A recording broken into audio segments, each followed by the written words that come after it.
this afternoon, as the 7-5 Los Angeles Rams make their third visit ever to Mile High Stadium. And the breeze is causing a problem for Lansford. The ball keeps falling off, so Jerry Gray's going to come up and hold the ball in place on the tee for him. Los Angeles was 7-2 and lost their last three. The Broncos won big here against Cleveland 2 weeks ago and then got blown out a week ago. We're underway. Bounces and taken by Jason Johnson, a yard back to the 25, and takes a pop and is down at the 26-yard line. Anthony Newman and James Washington get to him, a 28-yard return. John Elway, 11 touchdowns and 14 interceptions. And against him, the Rams will offer the following defense. Mark Giroux, by the way, will not play for Los Angeles today. Reed Wright and Sean Miller up front. The linebackers, Jim Collins has been activated today and gets his first start of the season. And the defensive secondary, Gray Irvin, Michael Stewart, and Johnny Johnson.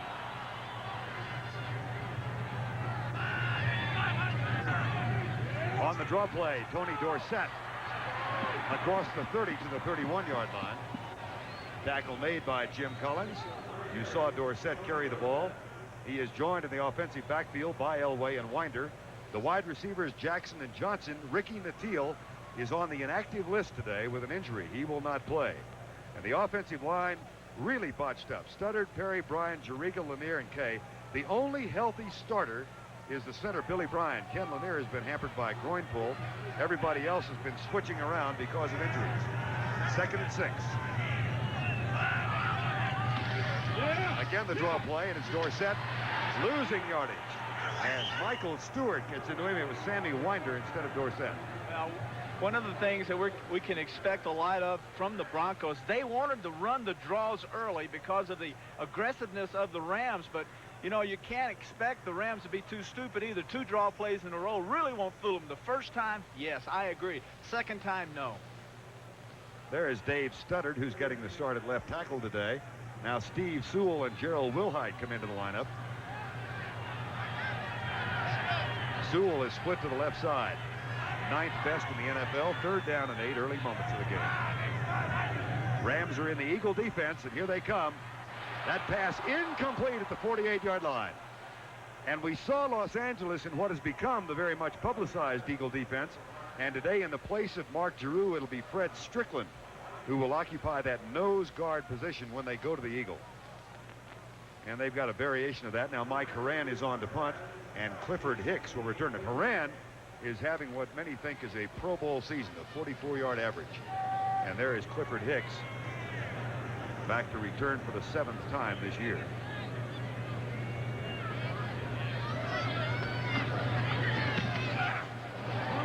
That's a good one. Hicks in the sunlight to the 30-yard line and maybe the 31. Tackle is made by Rick Dennison. 50-yard punt, 9 on the return, and Jim Everett comes on. 23 touchdowns, tied for first with Boomer Esiason beginning the day, although Esiason has cost a couple, and 12 interceptions. And the Bronco defense, Boyer, Cragen, and Townsend. The linebackers, Fletcher, who's having a terrific year. Ryan moves inside today, and Michael Brooks gets his first start, and Haynes, Castile, Smith, and Hart in the secondary. Damone Johnson goes tight to the left side.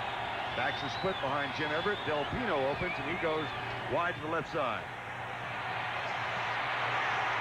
Everett will run it and is out of bounds with a modest gain. Might have gotten just back to the line of scrimmage.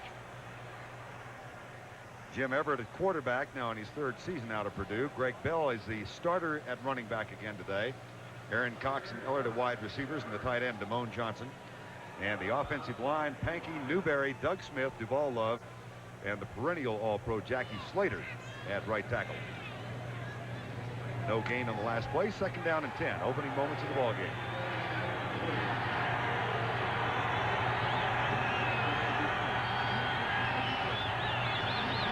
Loss of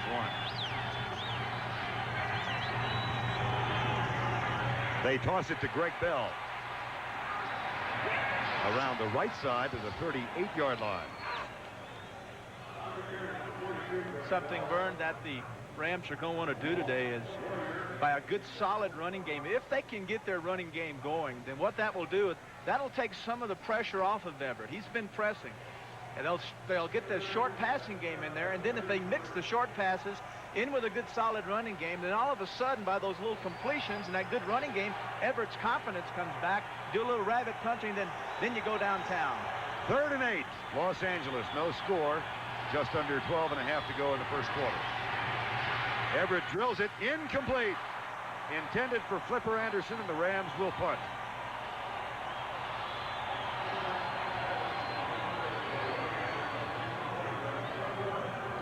Dale Hatcher is on the punt, spent the first half of the season on the injured reserve list, and Camarillo was the punter, but Hatcher has been active the last couple of weeks. This will be his 19th punt this year. Gerald Wilhite replaces Ricky Natile, and here's another area where the Broncos missed Natile at punt returns.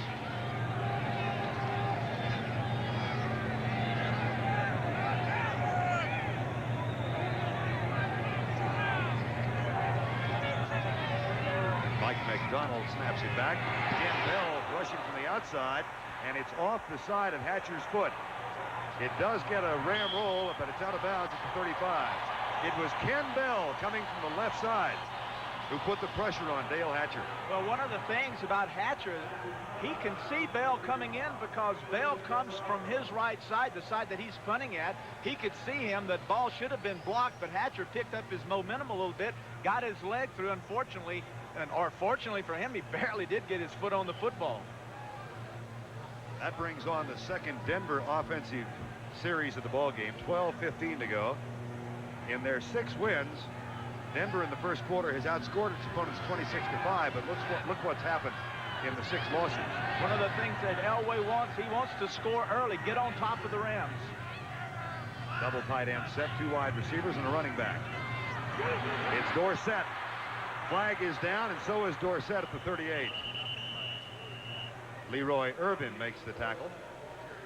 Well, that equals the number of carries that Tony Dorsett had last week, but this one will be negated by the holding call. You know, one of the things that when Dorsett runs a football, you will not see any guards pulling, but when he was with the Cowboys maximize his speed and cutting ability by pulling their guards, but here in Denver, they don't pull their guards and block for him.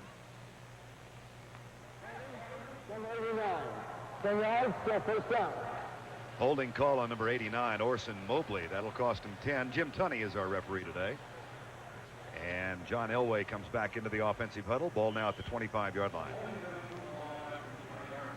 Now's a nice time. You know that the Rams are going to play a little simple zone. Elway come out, a little play action, maybe a little screen to get the ball in one of these backs and get some blockers out front. Again, the same set with a double tight end and 1 running back, 2 wide receivers. 10-man front or 8-man front for the Rams. Wilshire's coming, and that pass is complete. No! Mobley couldn't hang on. He was stripped of the football at the 37-yard line by Michael Stewart. Little sideline pass by Mobley, and the thing that impresses me the most about Mobley, he's a big man, is the fact that he had position on Michael Stewart. Excellent throw by Elway under pressure, but look at the throw right there. Mobley beats Stewart, and then Stewart strips him of the football. Brings up a 2nd down and 20. Broncos blown out by New Orleans last week, 42-0. After having demolished Cleveland here 2 weeks ago, 30-7. They have to hurry. They do beat the 45-second clock, but just barely. That's a short pass, and Mobley hangs on, but he's knocked down as he gets to the 33-yard line. And that'll bring up 3rd and long. This time it was Fred Strickland, number 53, Clarence Kay instead of Mobley. 88 instead of 89. You're looking at, okay, you know, one of the things that you try to do as a quarterback, and a strong-arm quarterback especially, will always look downfield and try to pick up the 25 yards. The thing that Elway did then, he looked downfield, he stayed with it, and then he came off. He didn't want to go to Kay, but he came off, got him the ball. Now he's got a 3rd and 12. Officially, they'll call it 3rd and 11, and Elway will move out of the shotgun. Rams drop back in the Hawk defense. Elway right side. Almost picked off by James Washington. Intended deep for Vance Johnson, and Washington, the rookie out of UCLA, got there. Johnson, top right of your screen, just down the field. Notice the little move inside, the jam by the corner. Now the corner pulls off. Now the corner drops deep. That's Hicks, number 28. So he jams, he drops deep. He fooled Elway into thinking that Johnson was going to be open. A ran on for the second time, and Clifford Hicks waits at the 20-yard line.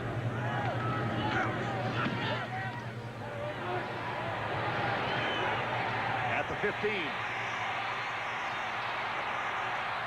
Steve Sewell makes a nice open field tackle at the 26. And the Rams have it back after the 52-yard Haran punt and an 11-yard Hicks return. And that will bring Jim Everett back for the second offensive set.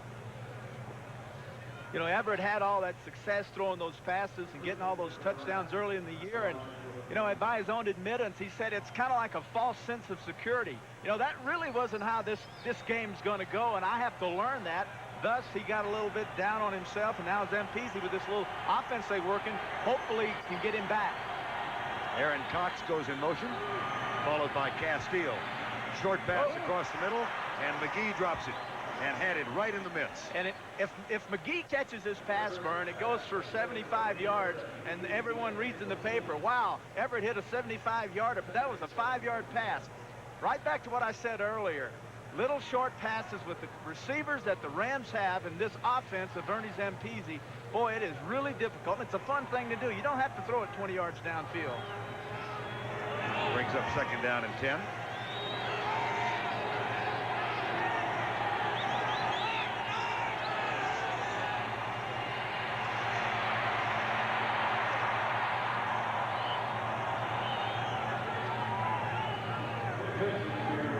Greg Bell around the right side. For those of you watching Green Bay versus Chicago, where Chicago won at 16-0 and Richard Dent is out with a fractured lower left leg, we welcome you to Mile High Stadium in Denver. This is the second Los Angeles Ram offensive set. They were unable to get a first down on their first series, and they now have a third down and 6. No score with 10-11 to go in the first quarter of play. Vern Lundquist and Terry Bradshaw here as the Rams operate from their own 31-yard line. 3rd and 6, Los Angeles. Aaron Cox in motion wide left. Everett across the middle. Damone Johnson, first down, L.A. at the 43-yard line. This pass was the same pass that Buford Jordan dropped early.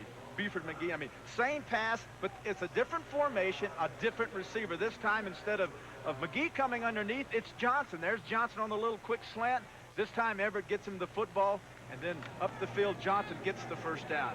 That's the first down of the ball game, just to bring you up to date. The Denver Broncos have had it twice, had to punt both times. This is the Rams' second set, and they've got a 1st and 10 at the 43. Hand off to Greg Bell. He searches the right side, breaks a tackle, and crosses midfield to the 48-yard line before Mike Harden, number 31, makes the tackle.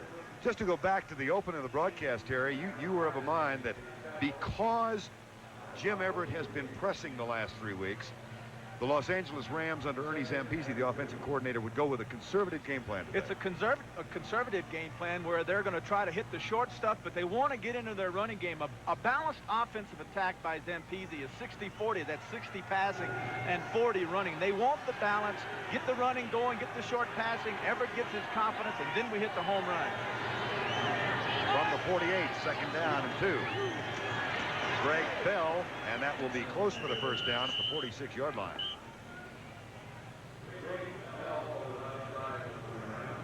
Los Angeles is making its 3rd visit to Mile High Stadium, first since 1979. How about this? The LA Rams are the only team in the National Football League that has never lost to the Broncos at Mile High. Of course, they haven't played that many. I played here about 4 or 5 times, and we only won one of those games. Really? That's right. This is not an easy place to play, especially if you're an AFC opponent, because there's a little bit of that rivalry that's there. These guys being from the NFC, the Rams that is, you're not real sure of them. You can't really dislike them a whole lot, but if they're from the AFC, Seattle, San Diego, Pittsburgh, a little bit easier to get that little hatefulness going. There's the stretch of the chain, and it is a Los Angeles first down. Just to go back to that home record, one of the interesting facets about this season, and Denver has had a terrific home record in recent years. They are only 4-2 at home. The Broncos are this year. And the Los Angeles Rams, in contrast, are 5-1 on the road. Play fake. Everett, left side. Nice play. Did he catch it? Did he trap it? He caught it. First down at the 33. That's Henry Ellard. Ellard en route to becoming the first receiver in a Ram uniform in 23 years to go over 1,000 yards in pass receptions. Let's take a look at this and see if Ellard got by with one. Well, the main thing to look for is the hands of Ellard. If they're on the ground and the ball's on top, then it's very easy to say he caught the football. Now there's the ball to the right of the screen. Ellard's down, hands underneath, and out. It's a little far away for me to tell, but hey, what the heck? He caught it. They will not bother with a replay. The replay official today, Bill Petty. That's a first down, Los Angeles at the 35. Greg Bell, flag down. Thrown by the line judge on the near side. Mike Harden makes the tackle.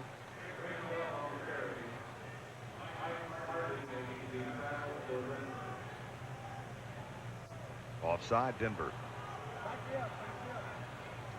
Again, Jim Tunney's crew officiating the ball game. Well, that's an 8-yard pickup, and would you go 1st and 5 or 2nd and 2? And I would think Everett will refuse the penalty here and take the yardage. Defensive right tackle, line of the neutral zone, penalty is declined. 7 down. I know when Everett got back in the huddle, Bell would have, if he had declined that, he said, "Hey man, you took 8 yards off of my stats." I would have anyway. Dan Reeves now in his 8th year as the Bronco head coach. 2nd down and 2. And it's Bell again. Not much room as he tries left tackle over Irv Pankey's block, number 75. And Walt Boyer, number 65, ranges down the line to make the tackle for the Broncos. Irv Pankey told us that one of the things that he's really happy about the position that the Rams are in, and that we're forced now to run the football. And yes, now we have a passing game, America, but we've gotten away from the run. And Robinson said early in the season, I don't want us to lose our aggressiveness, which the running game gives us.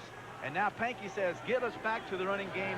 Let us drive off the ball. Let us get our shots in. 1st and 10, Los Angeles, midway through a scoreless first quarter. This is the first threat. Everett's taking a Bernie Kosar stance at quarterback. He was half-cocked, and that is caught by Ellard. Touchdown. A flag is thrown, but the play, I believe, will stand. Mark Haynes was beaten by Henry Ellard, and that is the 6th touchdown pass by Ellard if it stands. And it will. Little post pattern, Everett to Henry Ellard. One of the dangers of having a receiver like Ellard is that you have no help to the inside. And notice that Haynes, 36, took an outside technique. He stayed to the outside expecting help from the inside. There was none there. Easy route, easy throw. Nice touchdown. Mike Lansford on to try the extra point after the 23-yard touchdown pass. Holohan will hold. And it's good. And the Los Angeles Rams, who have played exceedingly well on the road in 1988, take an early 7-0 lead on the 24th touchdown toss thrown by Jim Everett in his 3rd season, and the 6th touchdown catch made by Henry Ellard. Well, the thing I'm wondering is someone had to have blown the coverage. They had a little linebacker blitz on, but there's no one in the middle. A perfect call, an easy route, and an easy throw. Now notice the outside position. That's exactly what Everett has done. Ken Bell and Jason Johnson back. That's Bell, number 35. And out of Jerry Gray's hold, Mike Lansford will kick it. Mike Lansford kicking off for Los Angeles. Taken by Jason Johnson at the 4.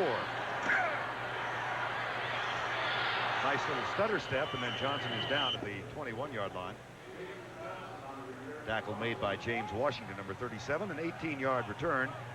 And the Broncos, with John Elway, come on for the 3rd time in the first quarter, still looking for their first down. Well, let's look for some of that unusual.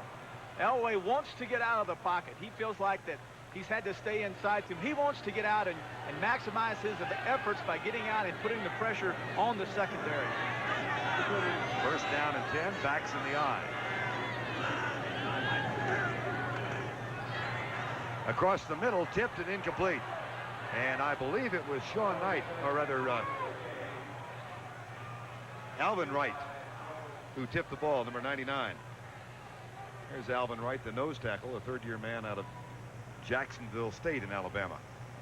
Offensive lineman's responsibility on a short drop by a quarterback, be that a 3-step or a 5-step, is that when that quarterback sets up, those linemen are to cut those guys' legs and not allow them to get their hands up.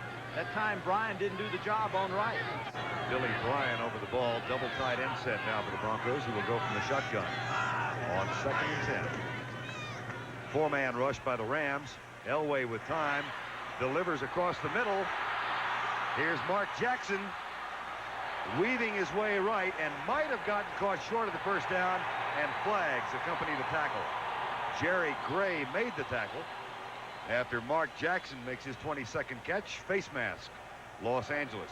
Jackson with that great speed. When he made his move back to the outside, Vern, he hesitated. I thought he had the angle on the defensive back, turns it up the field, and we got ourselves a foot race. Here's Jim Tunney. 5 yards. Number 25, defense. And making a first down. Jerry Gray out of the University of Texas. We'll look at it again. Jackson, number 80, top of your screen. Notice he's coming on a little 5-yard cross route. There's a little catch. Now he'll stop and go back to his right. Now notice he'll lean his shoulders right upfield. Now he hesitates and goes backwards, allowing Gray the opportunity to get his hands on him. Again, the double tight end set for the Broncos on 1st and 10 from the 35. 736. Elway making an audible. Into the face of a blitz. The running play to Dorsett doesn't gain much, in the crowd getting a little restive early on. There's been a lot of criticism in the media here about the re-emphasis of Dan Reeves' offensive game plan once the acquisition of Tony Dorsett. Well, there's so much. Everyone thinks that Reeves is deliberately trying to force Dorsett in on this offense, and Dorsett came out and said, look, if you think I'm the reason for our record, bench me.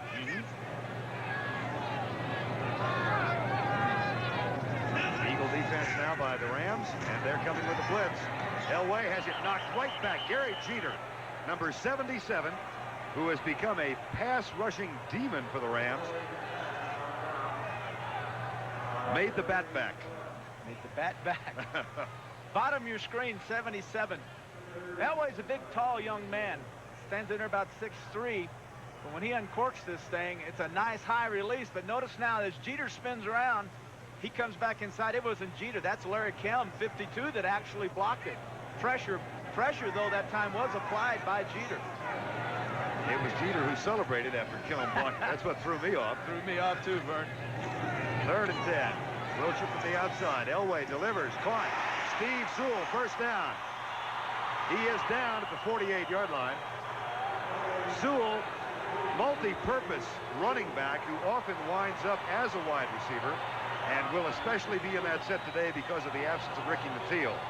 And that is a 14-yard gain and a first down. Exactly, Vern. And one of the things you have to be concerned about as a defense is that if we're going to single one guy, we're going to single Sewell because he's a running back. We'll take care of Jackson and Johnson and these guys, but we'll let our guys cover this guy, Sewell, by themselves.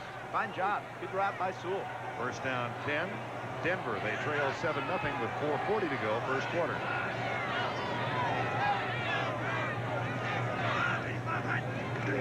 Play fake. Now Elway moves out. Caught. A couple of tackles missed, and a flag comes down after Jackson is tackled by Leroy Irvin, number 47. That could be lineman downfield. That's it. That's the old roving sprint out screen, and boy, that's a tough one. That's tough to set up for an offensive lineman. Why so? Well, because you're sprinting that way, you're pulling that way, and you got everyone chasing you, and the lineman can lose where the offensive line is.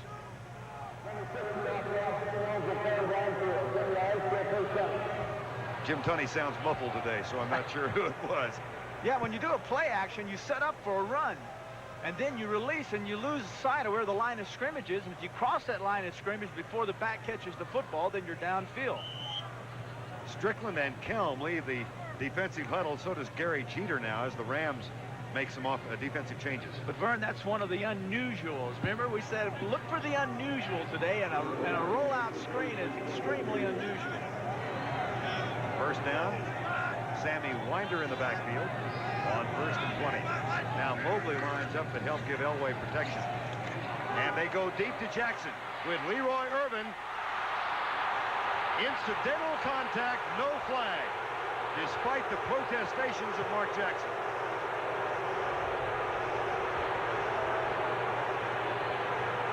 Bottom of your screen, Leroy Irvin, 47. Everyone's screaming and hollering, but he loses the football. Now he's just going to turn and run with Jackson here. Notice his eyes never leaves the eyes of Jackson. He's just running downfield, not even looking at the man. Now he turns around, no handout, nothing. Hey, excellent call. And that brings up a 2nd down and 20. Jason Johnson comes in for an offensive scrimmage play for the first time as Dan Reeves tries to solve the puzzle presented by this Ram defense. 7-0 ball game. And here's Elway across the middle. Oh, boy, did he put some steam on the pass to Mobley. That is short of the first down, but it is complete to the 46-yard line. Larry Kelm with the tackle. And now let's find out what's going on with the 49ers and the Chargers. Here's Brent Musburger. Well, Vern, Joe Montana's career is not over yet, not by a long shot. From his own end zone, he finds Rice, who beats that San Diego secondary, and here they go. 96 yards, the longest in the league this year. Let's go back. Thank you, Brent. Here's the snap, quarterback draw. John Elway, 1st down plus. There's one of the unusual plays. Elway wants to get in the shotgun. He wants to get in the shotgun because he can make a lot of things happen. He can sprint to his right. He can sprint to his left. They can do the play action off of it. And then they can do this.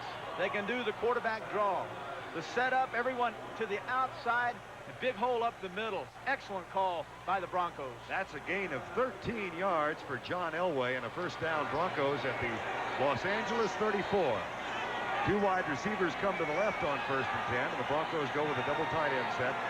Mobley lines up in a wing to the right side. Draw play. It's Dorsett. And he goes left. Tony Dorsett, of course, 12 years in Dallas, acquired in the offseason, and it was a conditional trade with the Cowboys, dependent upon how many yards Dorsett gets in 1988. Right now, the Cowboys are going to get a 4th-round pick if Dorsett finishes with under 750 yards.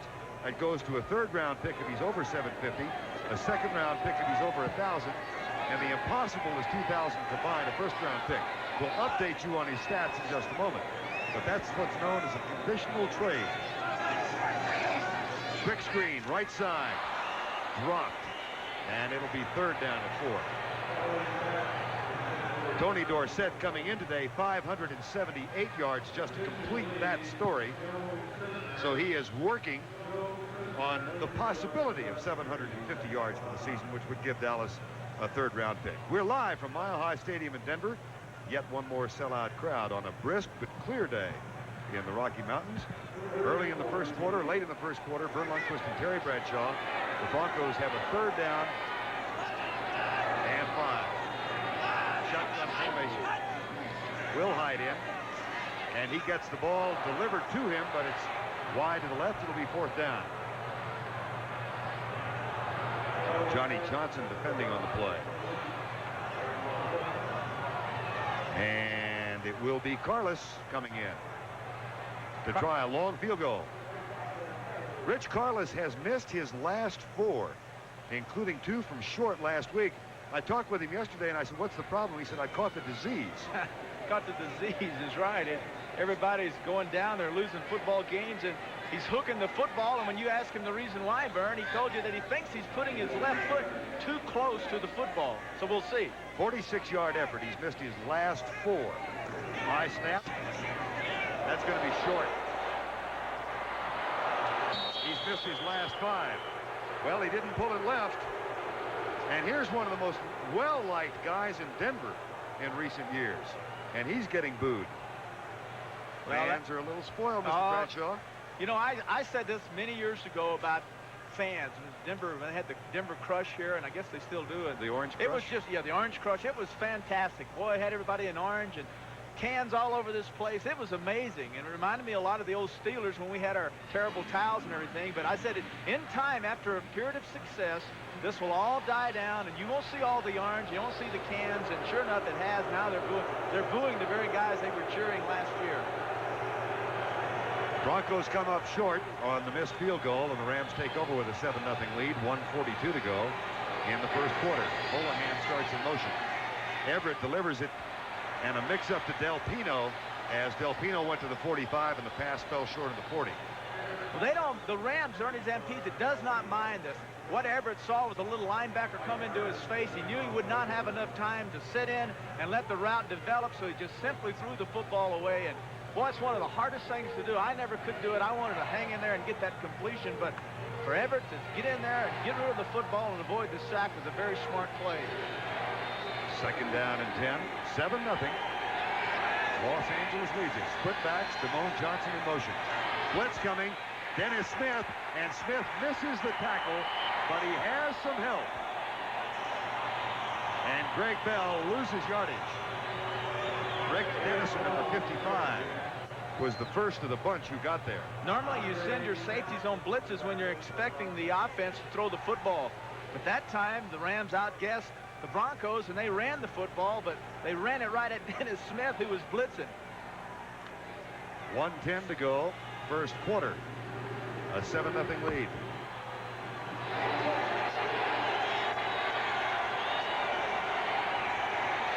Everett back, facing a blitz, way up in the air.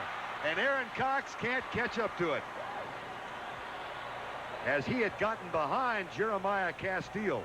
But the pass overthrown, and the Rams will punt.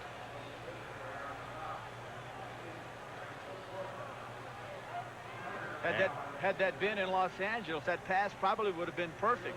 Hit Cox right in stride, but we've got a little thin air here, and that ball will carry a little bit. Broncos came after Dale Hatcher on the first punt. That's Wilhite back.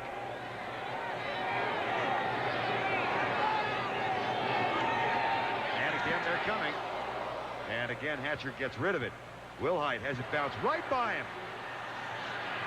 And it takes a Ram roll inside the 20-yard line. And is down at the 19.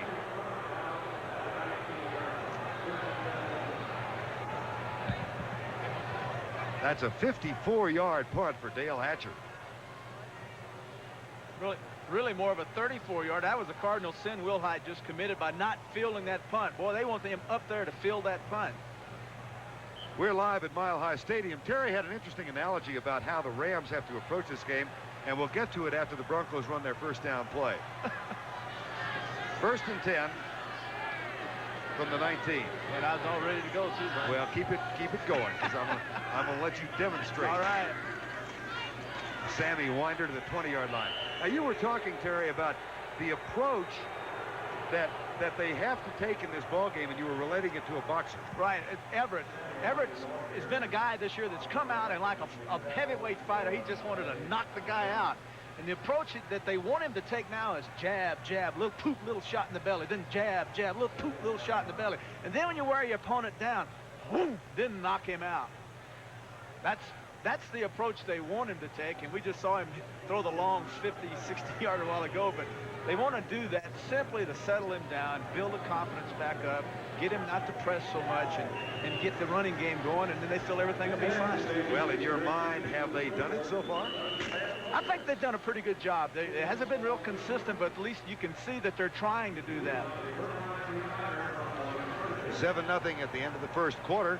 The only touchdown scored on an observation. Both offenses, I think, right now are really trying to stretch the defenses sideline to sideline. And later on, let's expect them to stretch it north and south, hit that 20 to 25-yard area. Second down and 9. In the face of a blitz, tipped, caught by Elway, and then he throws it down. Oh, that was almost ruled a catch and a fumble. That's exactly right. That's why I hollered, oh. Elway realized when he went up to catch this pass that was bounced back into his face, that he better turn it loose. Last week we saw this happen in New Orleans when Hebert caught his own pass. There's Green coming to the outside. There's the deflection. Now John goes up to catch his own pass, and then realizes, wait a minute. Oh, get rid of it. Ooh. He almost did have it and threw it away. Yeah, almost, could have, should have. 4 wide receivers are set now for the Broncos. And I believe they might be looking at it. They are looking at the replay. Jim Tunney waited a long time before ruling that an incomplete pass. Well, what they'll Now, look I don't know what they could do to overrule that now. Well, who recovered it? Yeah. I mean, this could be something unusual. Reeves has got to be concerned, but Elway's got to. I mean, John realized at the very last moment that he better not catch this, knock it down. He's way behind the line of scrimmage. Goes up, catches it. I'm gonna tell you, right? He caught it. If you follow that football, I want to see who picks that football up, because whoever it is, it belongs to him. He did. He caught the pass. He caught it. Caught his own pass. Both feet were on the ground, and the ball was in his control. Now, just see if they rule it that way. Our replay official again today is Bill Fetty, somewhere behind the glass. And probably happy that no one can see him.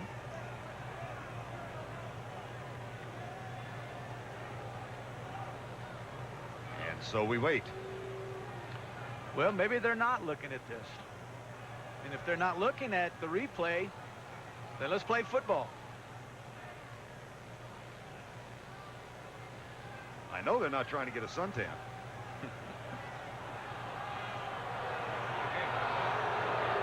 Oh, they're going to Jam Bam Doozer.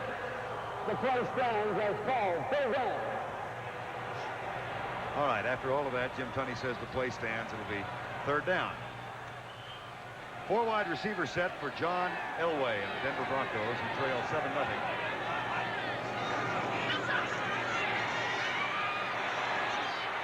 Here's the pass across the middle. That is short of the first down at the 26. Jason Johnson makes the catch, and that is his first catch of the year. Again, Ricky Nattiel on the inactive list today, and Johnson comes out as the Broncos will have to punt. 14:30 to go in the first half. Mike Horan on the punt, and Clifford Hicks waits for it. 3rd punt of the first half.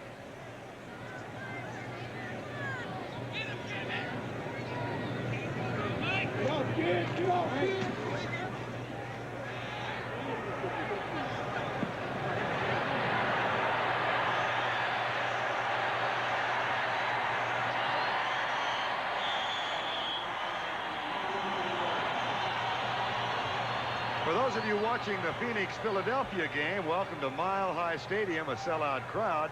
Here in Denver, Philadelphia wins it today by 10. The Los Angeles Rams lead the Denver Broncos 7-0 with 14 minutes and 1 second to go in the first half. The only touchdown scored on a pass from Jim Everett to Henry Ellard, 23 yards, as Ellard beat Mark Haynes on the second Ram possession of the first quarter. They've got the ball now following a 59-yard punt, and they have it at their own 14-yard line. Vern Lundquist, Terry Bradshaw here at Mile High. Pete Holohan starts in motion, and Greg Bell searches the right tackle spot and finds nothing as he's dropped for no gain. 7-0 ball game on Everett's touchdown pass. John Elway, his counterpart for the Broncos, only 4 of 12 for 47 yards. The only scoring opportunity the Broncos had came on the last possession of the first quarter when they missed a 46-yard field goal. 75,000 on hand, 33 degrees in Denver on this last Sunday in November. 2nd and 9. Blitz. Good protection, but not that good. First sack of the day, and Andre Townsend gets it from his right end spot. That's his 4th sack of the season.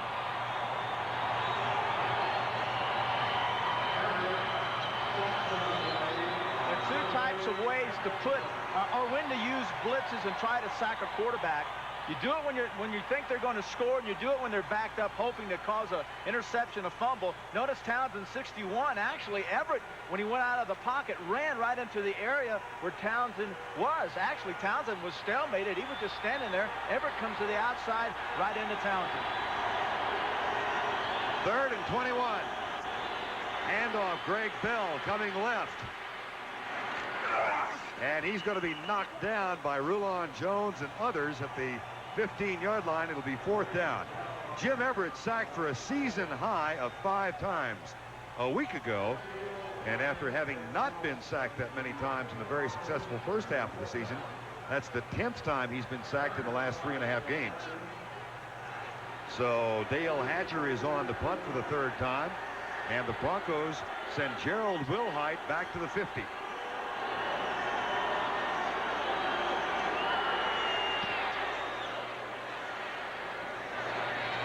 Wilhite at the 49. And the Denver Broncos with their best field position of the ball game, following a 39-yard punt and a 10-yard return. The tackle by Larry Kelm. Denver has it at the 39. The first down at the Los Angeles 39. Los Angeles with that 23-yard touchdown toss on first downs, 6.4, and Denver only 1.4 on their first down plays. Over the course of the season, when they run the ball on first down, they're getting 3.5 yards. When they pass it, they're getting 7 yards. But they haven't passed on first down much. They might now. Yep, here's Elway. He's got a man wide open. Touchdown! Mark Jackson.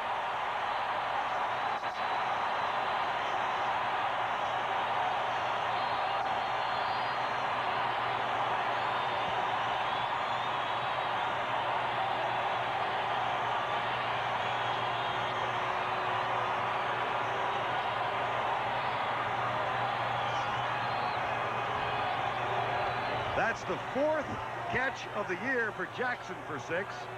John Elway's 12th touchdown pass. It comes on a 39-yard toss on first down. And Rich Carlos on to try and tie it up.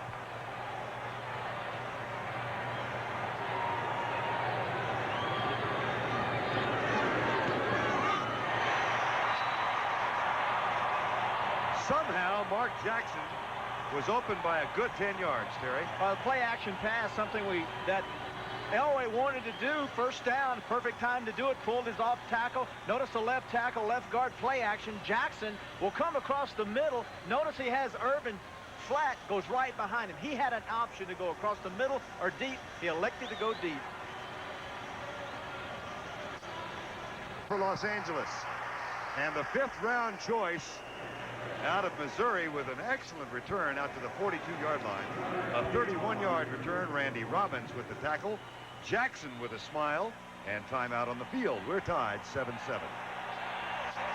On a chilly November afternoon in Denver, Colorado. Here's Greg Bell on first down. Searches the right side and gets out near the 44-yard line before the tackle is made by Mark Haynes. Bell, who was a running spark despite the loss last week, had given way to Charles White for a couple of weeks, but got to start today. Nice little 1-2 punch, because White's a slasher, although he's smaller than Bell. Bell's a guy that'll go out to the right and cut back to the left and vice versa. But White is that guy just straight up the middle, man, just plows in there. 2nd down and 7 for the Rams. Jim Everett, 1 touchdown pass. John Elway, 1 touchdown pass so far. Holohan, they come left. It's caught by Henry Ellard. And he scoots across the midfield stripe and down to the 45. Ellard is closing in on a rather remarkable record for the Rams. He needed 51 yards today, become the first receiver in a Los Angeles uniform since Tommy McDonald to pass 1,000 yards in receiving. And he's got 44 right now, including a touchdown pass.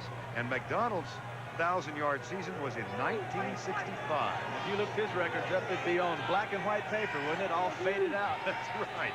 1st and 10 LA from the Denver 45. Goss, Charles White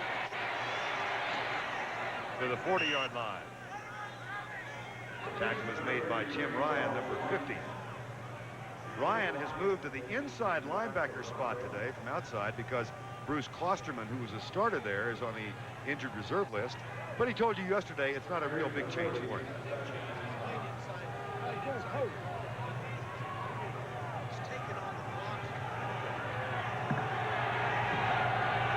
Second down. And 5. Play fake. Everett, crossing pattern. Aaron Cox to the 28-yard line. Another first down. And Mike Harden with the tackle. That's a gain of 12. Anytime you take a quarterback and move him to the right side, you have to bring a receiver to him. You'll send a guy to the right down the field and give him an option deep, but you must bring a receiver to the quarterback to give him an escape. That time, Cox was escape for Everett. That's another Los Angeles first down. 7-7 ball game. 9:20 to go. First half. That's Houlihan. Deep handoff. Greg Bell gets out of a tackle of Jeremiah Castile and is run out of bounds at the 15. It should not be a surprise if LA is able to run the ball today. The Denver Broncos are dead last in the NFL in defense against the rush. They have been giving up more than 150 yards per game. And they're catching a Rams team, Vern, that's coming off their best game rushing the football in the last 5 weeks, over 150 yards rushing. So it's a good matchup. But the Broncos, a team that in the past has just been tough to run on, all of a sudden this year, boy, they're very leaky on run defense. First down at the 15. And again, Everett with what amounts to a Kozar stance. The pitch out, they run to the weak side. Charles White down to the 10. John Robinson told us yesterday that one of his intentions today was to run weak side. Why? Well, they want to go to weak side. When you put a tight end to the right side, the strength of a defense lines up that way, and when you have two backs in the backfield, you take the halfback as a lead blocker, and therefore you've got an extra man blocking to the weak side. And that's what they have done with some effectiveness here in the first half. Second down and 5 at the 10. 7-7 ball game. 8:35 to go first half.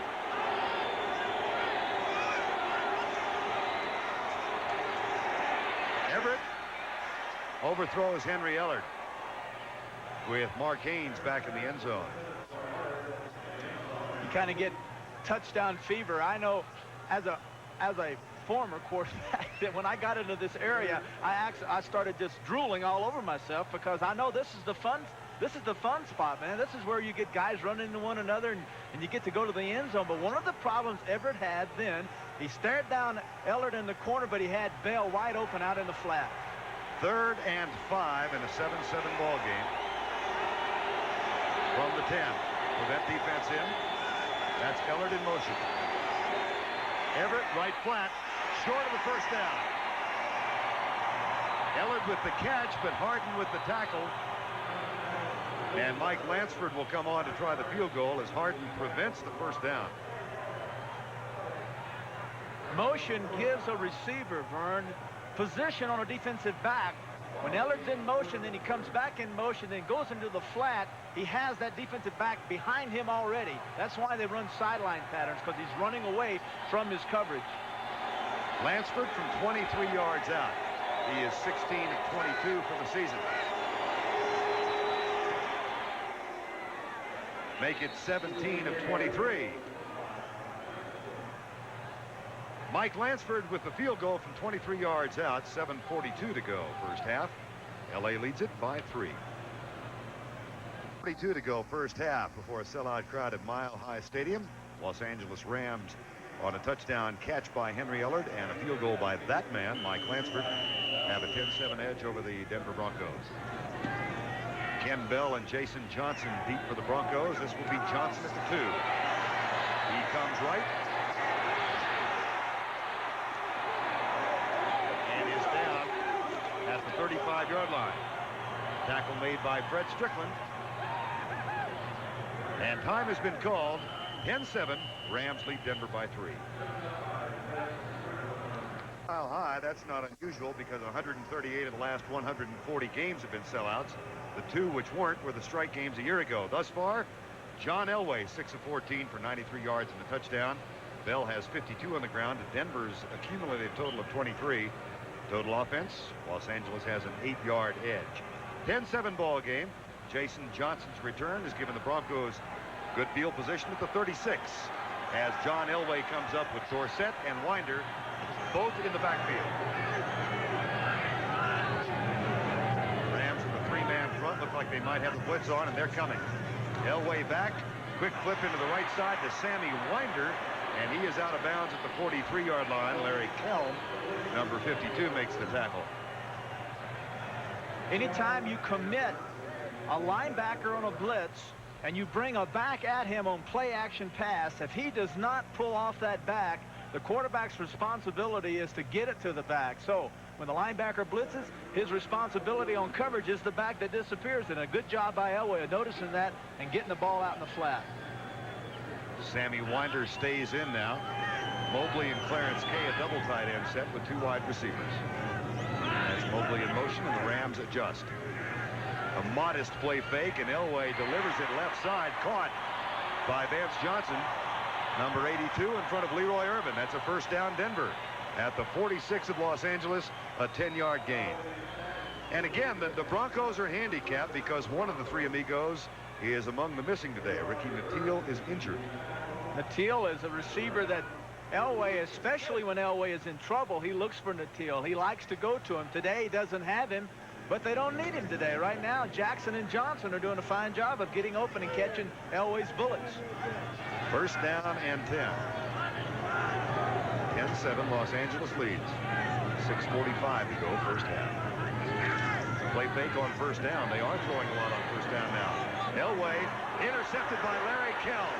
He was 2 inches away from a perfect pass to Steve Sewell or Mark Jackson. And Elway is intercepted for the 15th time this year. Larry Kelm, his second pick of the season. Notice how deep Kelm has gotten. He's 52. Top right of your screen, he will drop all the way back.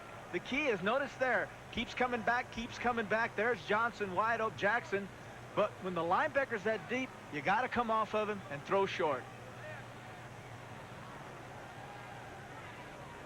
Ham has a chance to bask in the sunlight in Denver after getting his second interception of the season.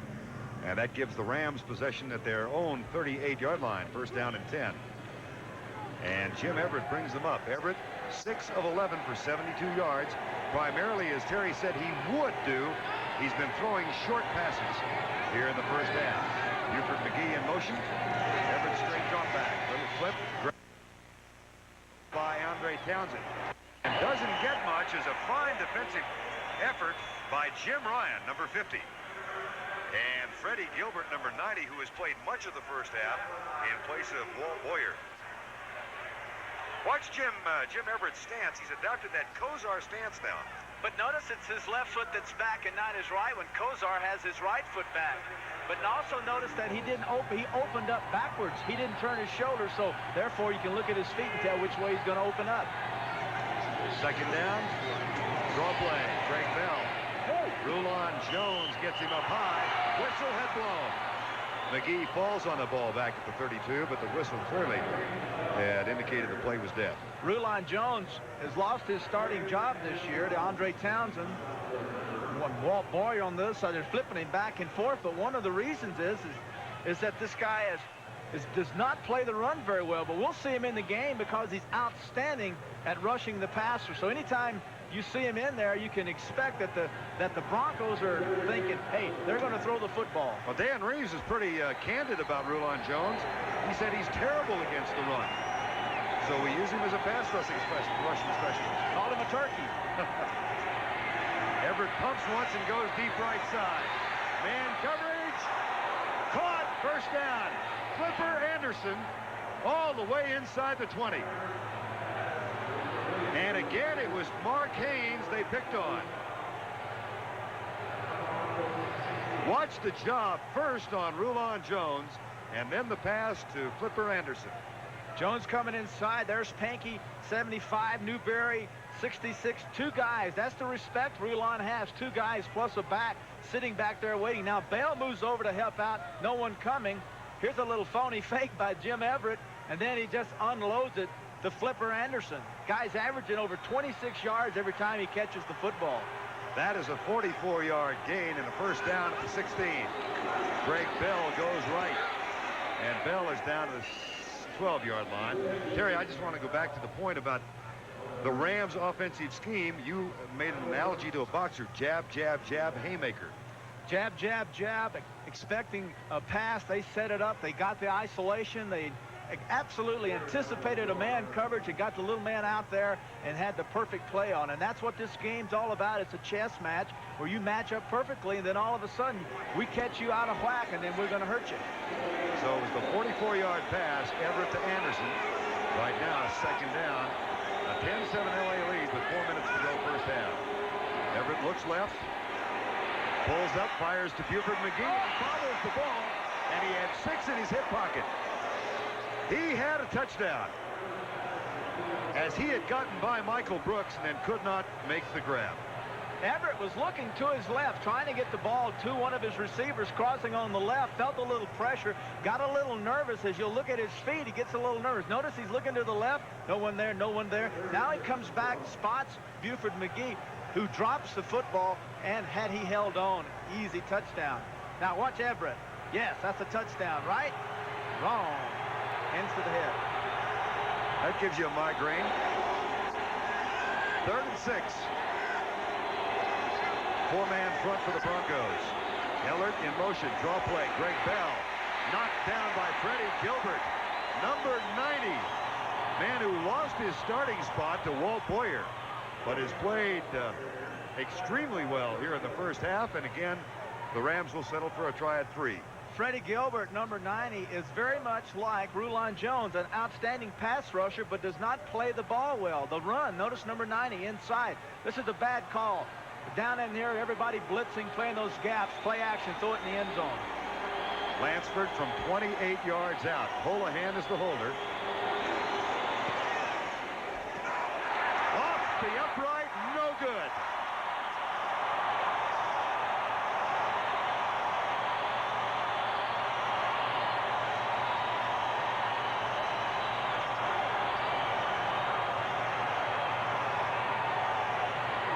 The swirling winds of Mile High grabbed Mike Lansford's bare right foot. And kickers will tell you that in a windy situation, you don't allow for the wind. You just hit the ball for the middle, hit it perfectly, and it'll just go like a knuckleball, but it won't go right or left. That time, Lansford just simply pushed the football to the right. 10 Denver. They hand it off to Sammy Winder, and he gets 4 yards over left guard. Went over the block of Gerald Perry, number 60, and Dave Studdard, number 70. In this makeshift offensive line for the Denver Broncos, they have had massive injuries and have had to really do some adjusting. They do. As you said earlier, Lanier at right tackle has a groin strain. He's really the only healthy one. Billy Bryan, probably the center's the other one, but Studdard back after the injury in the Super Bowl. His first extensive play is today at left tackle. Winder is in on 2nd and 5. Jackson starts in motion and comes back. Play fake. And Elway lets go of it. Caught. Mark Jackson. He of the touchdown catch earlier in the quarter. And that's a first down, Denver, and a gain of 14. You know, this is a time where if I were Dan Reeves, I would tell Elway, take it. You call all the plays. I'll tell you why in a second. Notice the time that Elway has. Comes out, sets up with a semi-roll. Studdard doing a fine job on the backside, picking up Wiltshire. Kelm knocked down, Strickland knocked down. Then Elway picks up Jackson on the sideline. Fine block by Sammy Winder on Carl Eckern to give him time. That's a first down at the 38-yard line. 10-7, Los Angeles leads. Fake the handoff. Elway pumps. Goes deep. A tangle of feet and no flag. As Vance Johnson got mixed up with Leroy Irvin. If it's a tangle of the feet, there will be no flag. As you can see, Johnson looking back now. Irving, when he turns his head, their feet collide, cross up, they run over one another, and when you do that, they're not going to throw a flag.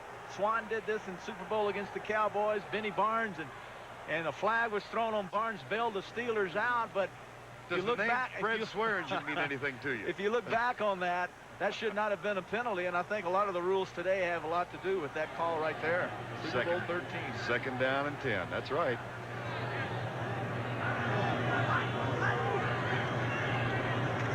Elway back. This time he has to scramble, but he finds a receiver open, first down.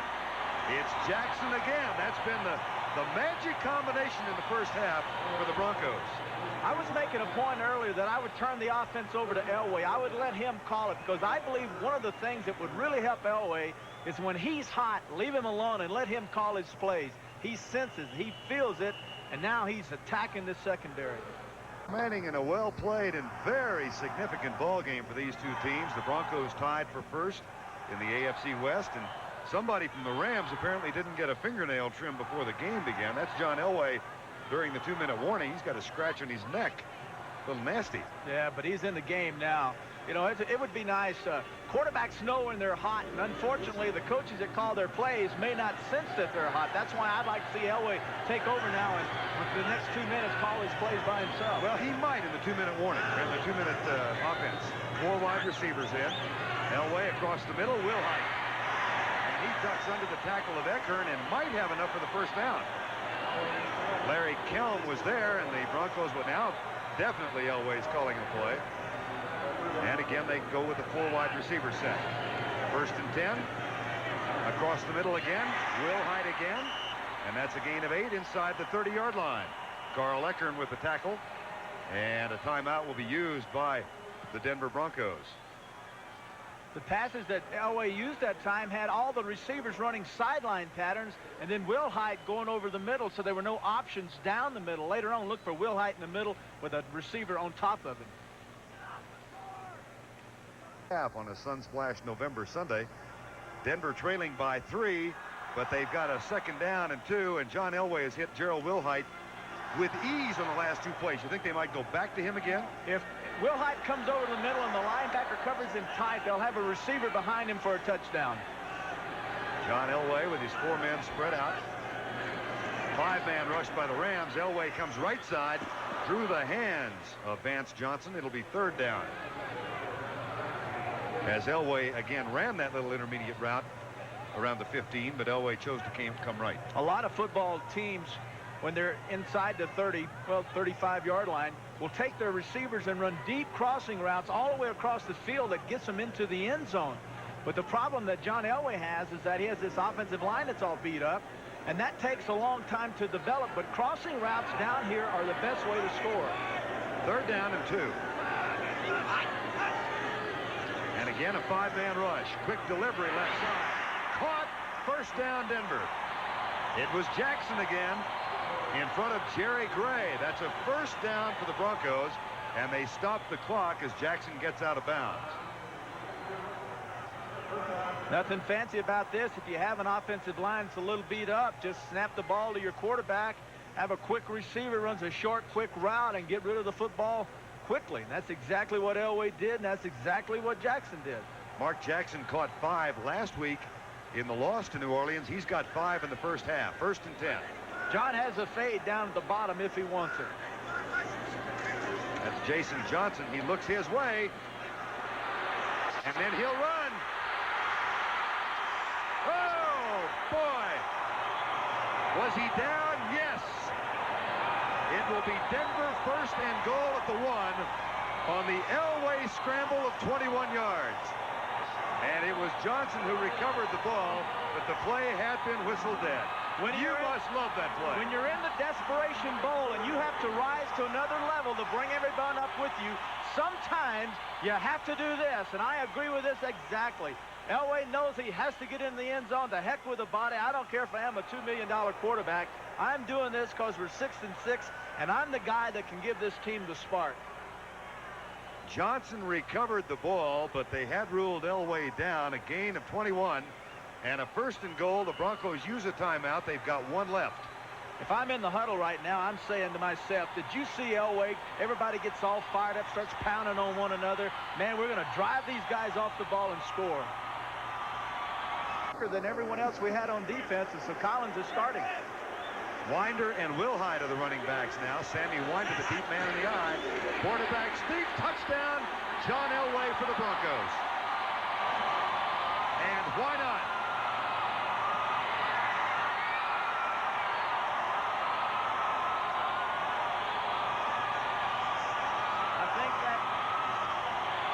think that spike by Elway was with a little sign of frustration over this 6-6 year and the heat he had been taking for the last few weeks. And he said, here it is.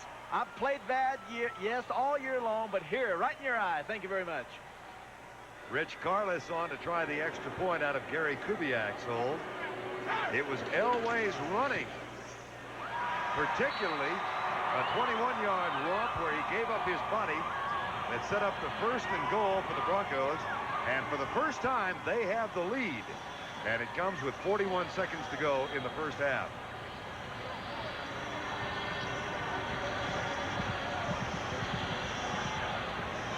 Coming up at the half, be sure to join Brent, Irv, and Dick with all the scores and highlights from today's action, Week 13 of the 1988 National Football League season.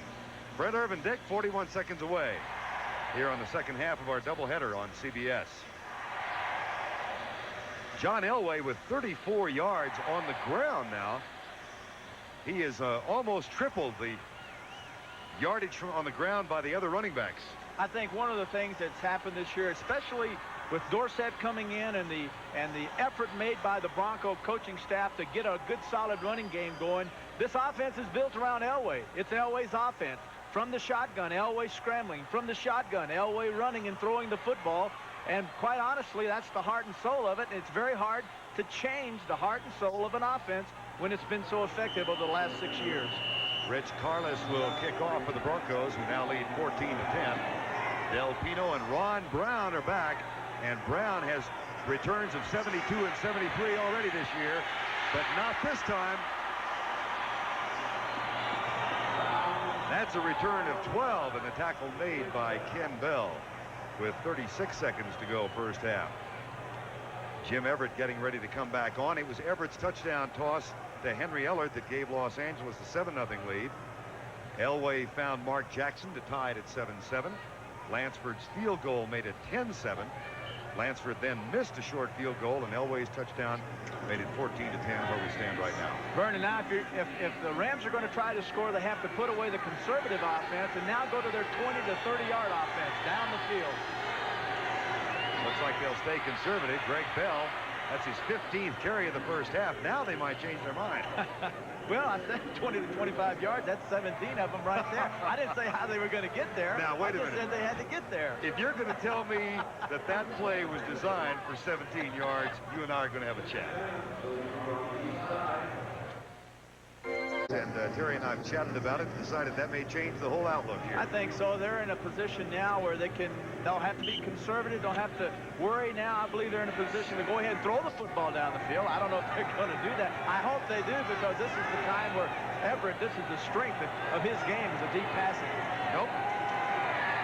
But they got another one of those 12-yard runs. Well, once again, it's down the field and it's deep. And unfortunately for the Rams, this is a beautiful drive, but it's all on the ground and the clock's being eaten up. They stopped the clock with 23 seconds as Los Angeles uses a timeout. Well, we've got a dandy ball game for you here in Week 13, and we've got more coming up a week from now. It's great NFL action. It begins with the NFL today at 12:30 Eastern Time. Then many of you will see a crucial NFC East matchup when the Redskins take on the Philadelphia Eagles, Phoenix and the New York Giants. Others will watch Dallas versus Cleveland. San Francisco is on the road at Atlanta. Green Bay against Detroit at 12:30 Eastern Time. And then many of you will see a very important matchup, New Orleans against Minnesota at 4 o'clock Eastern Time. Terry and I will be in the Metrodome for that game.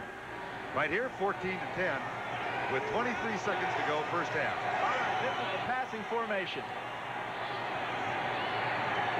Everett, deep left side. Incomplete, intended for Cox. And you saw Holohan over the middle, I think. Wide open over the middle. It's very hard, and I know what a quarterback feels when he says, I don't want to throw it over the middle. I don't want the interception. But believe you me, there are big holes in this secondary. They're playing these simple little zones, and if you'll get guys down there and run those deep hooks and crossing routes, they're wide open. But you have to have confidence to do it. If you're going to score and put yourself in a position for a field goal, they have to throw it down the middle. This time Everett goes to the right side. Flipper Anderson wide open. And the tackle made at the 16. Rams can stop the clock one more time, and they do, as Dennis Smith was beaten by Flipper Anderson and a gain of 36 yards. There is Smith and Mark Haynes, and they both have been beaten today. Well, this is a mismatch, and the little pump fake by Ellard by Everett frees up Anderson. But, man, you should never give the sideline away. Notice a little pump. There's a little half pump, really. And look at, this is not even a question that Haynes is beaten terribly. And the safety has to come over flat and protect that. But also, Haynes has to get a jam on Anderson to allow time for his safety to come over and protect him. He didn't do his job. Lansford with 9 seconds left from 34 yards out. And how about the end of this half? As the Rams were going to try and just run out the clock, but Bell kept getting loose, and then Flipper Anderson beat both Smith and Haynes for a 36-yard gain.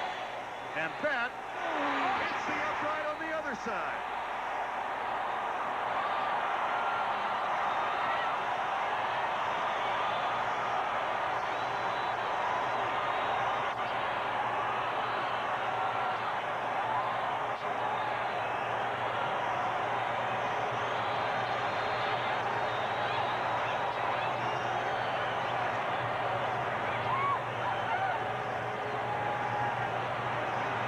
About all that's left for Mike Lansford is to hit the crossbar.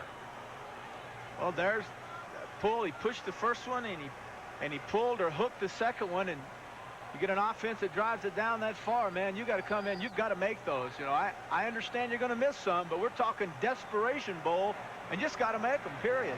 Talking about a Ram team that's lost 3 in a row and fallen to 7-5, and 2 games back to the New Orleans Saints. So Lansford hits the right upright, then the left upright. That's the end of the half, with the Broncos leading the touchdown run, but a run set up a 1-yard quarterback sneak.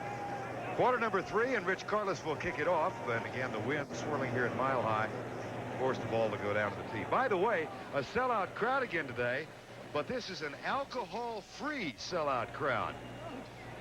The concessionaires were caught selling beer to a minor, an undercover policeman, here on November 13th. So the beer license was taken away from the concessionaires for this one game. No beer at Mile High today. Hasn't held down the crowd, though. Ron Brown.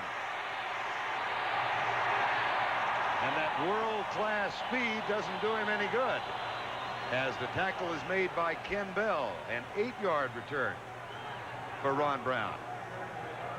Get you up to date on a statistical look after the first half of play. First downs, even. Rushing yards, Bell has 87. 33 of those 47 for the Broncos are Elway runs. Total yardage, fairly even, and as is the time of possession. We expected a close one. We've got it. Rams 7-5. Losers of 3 in a row, but 5-1 for the year on the road. Their only loss on the road was at Philadelphia. Greg Bell goes left, cuts back again, and picks up 6 out near the 16. And Mike Harden makes the tackle with help from Mark Haynes. Sun beginning to set in the west in downtown Denver. No beer here today, huh? None. You got any idea how much money this is costing these folks? I saw a printed figure of $160,000 for the day. Yes. One day, huh? Yeah. Hadn't held the crowd down, though. That's your monthly income. You've got me confused with a whole bunch of other people. Second down. Everett back, looks right, goes left across the middle then, finally. And that's a first down and a fine play by Everett. Good job. Finally got the ball to Holohan, a guy brought over in a trade draft day from the Chargers. You know, an interesting story here, Vern, is that Holohan was an accident. He was, because of his inability to block real well and because of his inability to run routes, to have the speed, they had to find a position for him, and the wingback position, the roving position, was created to utilize his ability to catch the football. I'm going to tell you more about this. I've got some more good stuff to tell you about Holohan. Here's Bell on first down, and he's out near the 27-yard line. Pete Holohan admitted yesterday afternoon, we chatted with him, if he had to play flanker, he couldn't play. Nope. If he had to play tight end, there'd be no spot for him. And matter of fact, he is really a wingback, and if Zampese had not discovered the wingback position, he would be probably rooting for the Irish somewhere to, you know, a used car dealership or a financer somewhere, but he would not be playing football. Second down, 13 minutes to go, third quarter. McGee out of the backfield. Everett, 5-step drop, drills it off the hands of Aaron Cox in front of Jeremiah Castile. You don't mind a football coming in there hard, and I would not want Everett to change his delivery one bit, but it is awfully cold. But to kind of equalize that, these receivers have these gloves on, and it should make, you know, for fairly easy catching. That football is coming in there pretty good, a little bit high, but ball should have been caught by Cox. Jackie Slater, Duval Love come right. Duval Love grew up in the L.A. area and said his idol when he was a kid was Jackie Slater. And now he's lined up on the right side of the Ram line with him. Third down. No blitz. Everett. Low. Holohan. No catch. As the umpire came over, Hendy Ansich, and said no. And it'll be fourth down. This guy has some of the greatest hands. The young receivers for the Rams compare hands with him all the time. They're fascinated by his ability to catch the football with his hands, but that time the ball obviously bounced in.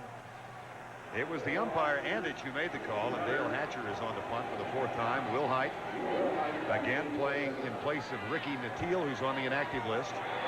The rush comes, and Hatcher does get rid of it, but it's a short punt. And takes a neutral roll to the left and stops at the 42-yard line. As the sun sets here in the foothills of the Rockies, a lot of snow out there, a lot of skiing early. Vern Lundquist's family traveled in covered wagon when as a child on his way to his hometown of Steamboat Springs, Springs, Colorado. Yeah. Oh, that sign cost you some bucks, didn't it? First and 10. Elway play fake on first down. He's in trouble, pulls up and looks deep and fires for Jackson. Jackson's free, he'll score. No flags.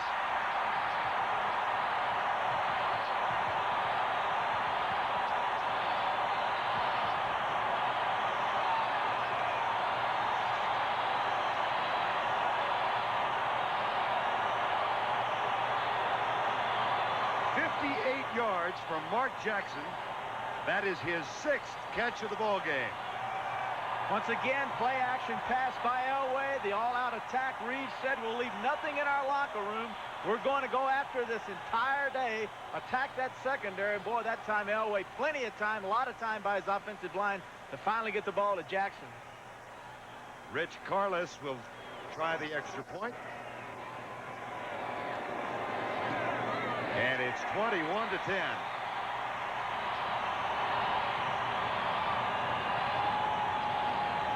A 58-yard touchdown catch by Mark Jackson. This is not one of the greatest ball handling exhibitions you'll see, just a little fancy look at.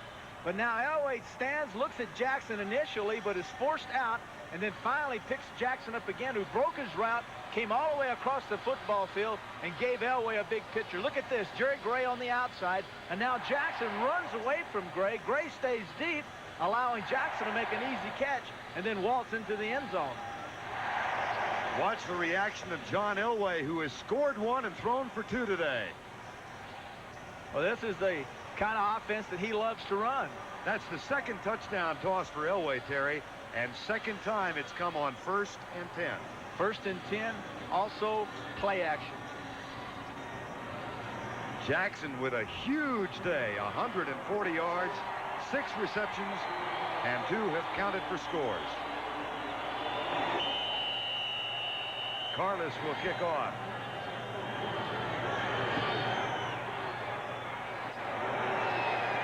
Ron Brown right through his arms. Fumble!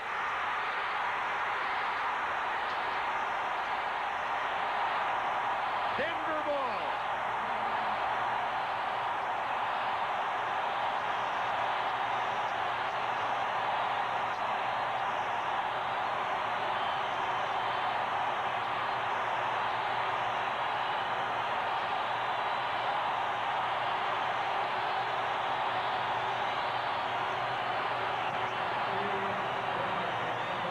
Steve Bryan got it after Ron Brown dropped it.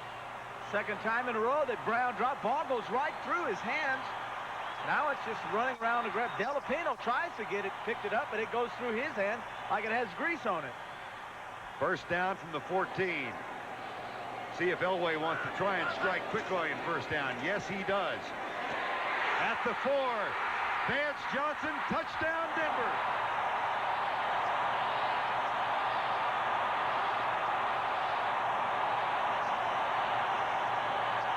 That pass will cost him $250.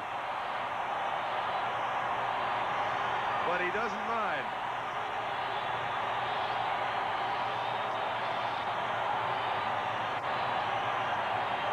Reeves and Elway have to be on the same picture. They have to be on the same page. He has to sense Elway has the hot hand. Why fool around? Let's throw it in the end zone. That time they did. This is the first time in 1988 that John Elway has thrown 3 touchdowns in a single game.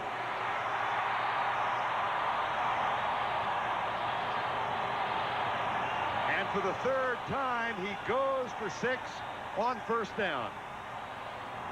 1, 2, 3 setup, stares his receiver down. No one over the middle. Johnson, a little slant, runs away from Jerry Gray.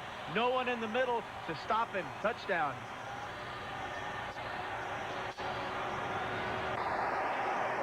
Ron Brown picks this one up, and he gets it out to the 23-yard line, but the Rams in a state of shock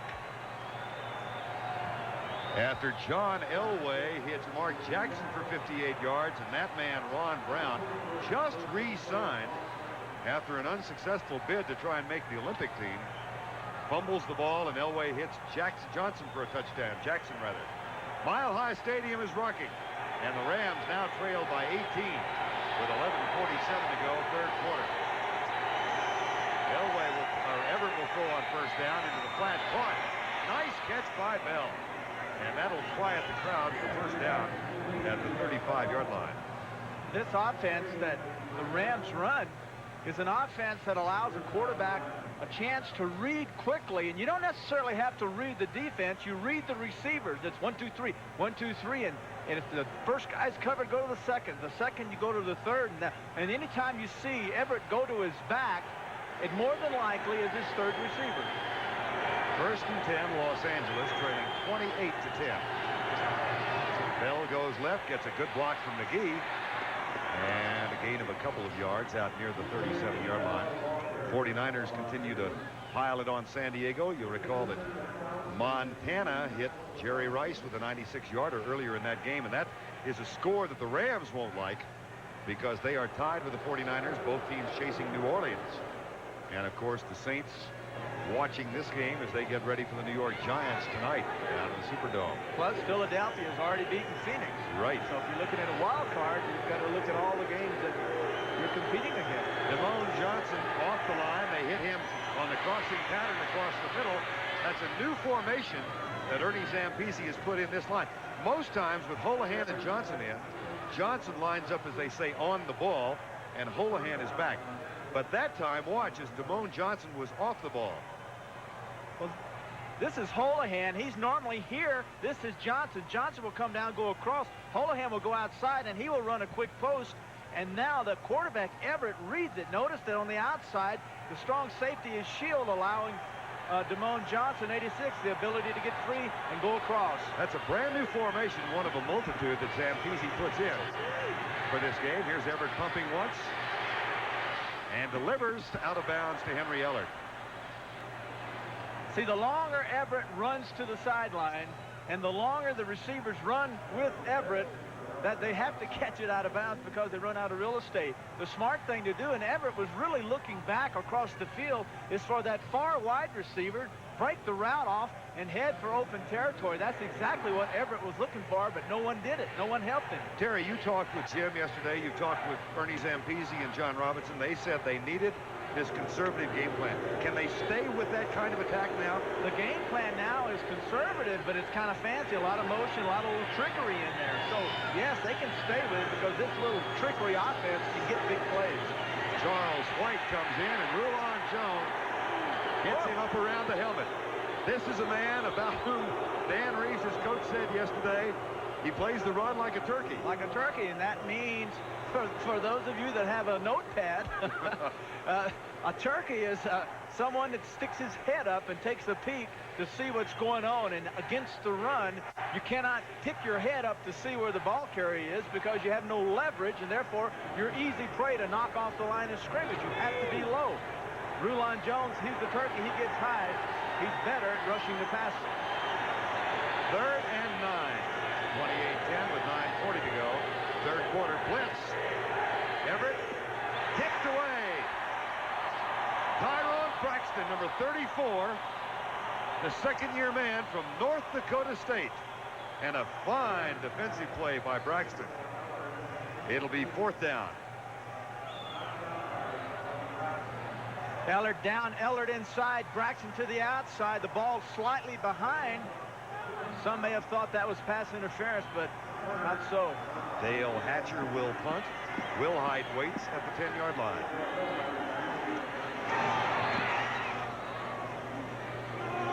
Fair catch at the 17, bubbled, and then Will Hyde manages to contain it. That's a 30-yard punt. John Elway, 3 touchdowns passing and 1 on the ground. Bronco back, they exploded for 2 touchdowns in a 15-second span earlier in the quarter to extend their lead to 18. A new center now in for the Broncos, Mike Ruther, acquired in the trade for Ricky Hundley from Phoenix, has replaced Billy Bryant. Elway hands it off. This is Tony Dorsett for only the 4th time in the ball game. Tony last, there's Mike Ruther, former University of Texas player, came here for Hundley. I was talking to Tony Dorsett yesterday about life in Denver and asked him if he'd been skiing yet or if he had any plans. And I learned something I didn't know, and I've known him for 12 years. He's got a slight case of acrophobia, fear of heights. And he said after he got here, he took 1 drive up in the mountains to see what it was like, went around 1 mountain curve, headed the car back to Denver, and said, I'm going back to Dallas in the off-season. Well, I'm sure the Denver folks are happy to hear that. Yeah, he doesn't plan to go skiing. 2nd down. Elway, little flip out to Dorsett, and he is caught at the 21. That'll be a 3rd down. Michael Stewart, number 23, made the tackle.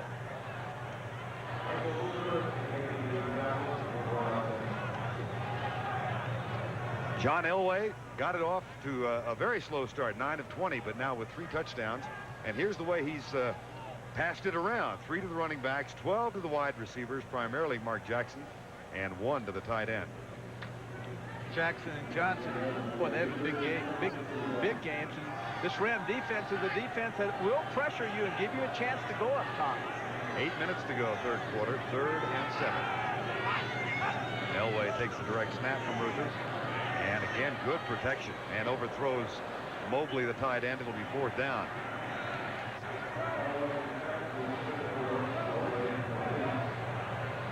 And Elway will come over to the sideline. Reeves has to be pleased with Elway. Last week he said, for the first time, Reeves did not give away any awards. No offensive player of the game, defensive, special teams, or player of the game. He said first time he's ever had that happen to him in his 6 years since he's been here in Denver. Mike Horan to punt for the 4th time. And Clifford Hicks is back to return it. That's a fine punt. Hicks bobbles it, and it goes out of bounds. The Rams will retain possession. Hicks just activated a couple of weeks ago. A 43-yard punt, nothing on the return. Rams, Jim Everett getting ready to come back in. His team down by 18 points. 5 to go, 3rd quarter. Denver leads it by 18. Jim Everett has become only the 2nd quarterback in Ram history to pass for over 3,000 yards. He did so on his last completion. He joins Vince Ferragamo, who did it twice in his career. And in the process, passed an old buddy, Pat Hayden, in total yardage. Pat never quite got to 3,000. 1st and 10, and Everett back. Left side. And that's caught by Delpino, yes. And a 1st down at the 50. Rams, of course, are in this 3-game losing streak. They started out 7-5, and Everett was terrific. His roommate is Tom Newberry, the left guard. And Tom Newberry told Jim, after Jim started criticizing the offensive line, hey, I think you're doing a little too much. Right. Everett called in Newberry, and he called in Pankey, the left tackle, and Slater, the right tackle, and got him in, had a little talk of the minds there, got it all worked out, because you need your tackles to protect for you. Now everything's in good shape. 1st and 10 from the 50. Charles White tries to buck out of a tackle, fumble. Denver ball again. 2nd turnover in this half. And it's Rick Dennison who comes up with it. It was a Charles White fumble last week in the loss to San Diego that put him on the bench. Well, you can't let these things just can't happen. Slater's pulling there along with Duval Love, the right guard, pulling, going to the left side. Nice little hole up inside. White's hits it. And now he just drops the football, and Dennison is sitting right there. Falls right on it. Man, when you're trying to make a comeback, you just cannot afford turnovers. Mike Ruther stays in at center. Rams' 2nd turnover. Both fumbles, one by Brown, one by White. Draw play. This is Sandy Winder, number 23, to the 50-yard line. Jerry Gray made the tackle, number 25. Had a chance to chat with Danny Reeves yesterday about which players have played well in this perplexing season for Denver. He mentioned Vance Johnson and Sammy Winder offensively. Said they both played quite well. And he also mentioned Simon Fletcher. As a matter of fact, he only mentioned 3 players. Right. 2nd down and 6 from the 50.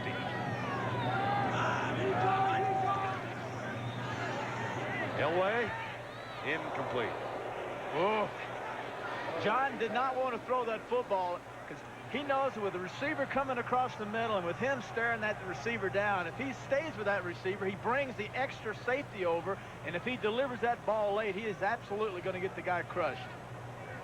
That brings up a 3rd and 6. Will Hyde and Sewell come in along with Jason Johnson as you look at other scores on this 13th Sunday of the season. Denver, of course, today goes back into the division. They've got to go play the Raiders next week and then at Seattle. So in effect, they can control their own destiny. They are tied with Los Angeles and Seattle for the division lead. Elway. Johnson. 1st down at the 42. Anthony Newman makes the tackle. And that is the 3rd catch for Johnson for 32 yards. You can see how sharp Elway is when he sets that plant foot, that push foot that sets up the pass. The minute it hits, he's just like he sees the defense, turns right around, knows where the weakness is, and without hesitating, just guns the football in there. Just the confidence. You can just see it. It's developed since the 1st quarter. 1st down and 10. Winder in the backfield. Draw play, Sammy Winder, and he's down to the 41. 6th year, of course, for John Elway now, and he struggled, as everybody remembers, through his rookie year in Denver. And the Broncos get to the Super Bowl the last 2 years and get blown out in the Super Bowl. And that, I think, Terry, has had a lasting effect on this ball club and the struggles they've had this year. That's true. When you lose 2 Super Bowls, I think it has probably more of a devastating effect on players than it does those players that win it. Winder and Dorsett in backfield on 2nd down. Right down the middle. Clarence Kay, the tight end. Jim Collins with the tackle. 1st down, Denver. Well, among the many other problems Elway has had this year, he has not thrown for 300 yards in a game. And he's closing in on one. He's got 242 right now. But it just hasn't been a sharp season for him. Well, it hasn't. This is the best game he's played all year. This is the best they've looked offensively all year. 19 TDs in 87. Look at this, only 11 in 88. Well, they had that 30-0 lead over Cleveland 2 weeks ago, but that was achieved largely on 4 first-half Brown turnovers. Sammy Winder skips through the middle and down to the 25. Tackle made by Jim Collins again, number 50. Well, you know, Vern, after the Cleveland game, Elway and his teammates and all said, hey, you know, this is it. This is the game that gets us over the hump. Now we're off and rolling. Boy, we found the solution. The Super Bowl's behind us. And then they just get on their little plane and fly down to New Orleans and get hammered 42-0. And then they say, well, I don't know what's going on. Can't figure it out. Don't know what the problem is. It's been up and down, up and down. Now today, it's another up. Next week is what you have to worry about, I guess, with this football team. That's Joe Collier, the defensive coordinator, and those are not family pictures he's looking at. He's getting ready for the next Denver series defensively. Here's Elway behind Clarence Kay, incomplete. He expected Kay to cut back at the 10-yard line, and Clarence Kay did not. Well, we talked about a lot of different formations and a lot of those neat plays today, and that's another example of Elway play action, getting him outside, bringing the receivers across a little late with the football, but he threw the ball to a dead spot, because had he thrown it out in front, Clay would have got his bail wrong. 4 of 9 for the Broncos on third down conversions, and they face a 3rd and 7 now with 4 minutes to go, third quarter, 4:01. Quarterback draw again. Elway, 5th one, and he's got another first down. He told us yesterday, this is a game in which I've got to make something happen. Well, he has made something happen. This is a good example of a player that wants to win a football game very badly. It's a setup, design, quarterback draw. He gets to the outside. Now, here's where he makes his mistake. Go feet first, John. You don't do it head first. You get hurt that way. Let the other guys do it. But go down. But once again, you can feel that he is in the football game, and he wants to win, so he leads with his head. But I wouldn't advise him doing that. That's a gain of 11, first down. The inside handoff. Sammy Winder cuts inside the 10. And down to the 8 before Carl Ecker, number 55, makes the tackle. Winder in his 7th year out of Southern Mississippi. You know, with this patched up offensive line, and now with a new center in, the hardest thing to do is to run the football. Easier to pass. But now, all of a sudden, we're seeing Denver's offensive line come off, and now they're establishing a little bit of a running game. They've got Studdard at left tackle, Gerald Perry, the rookie, at left guard, Ruther at center, Juriga at right guard, and Lemire at right tackle. 2nd down and 3. Dorsett, option pass, caught, touchdown to Winder.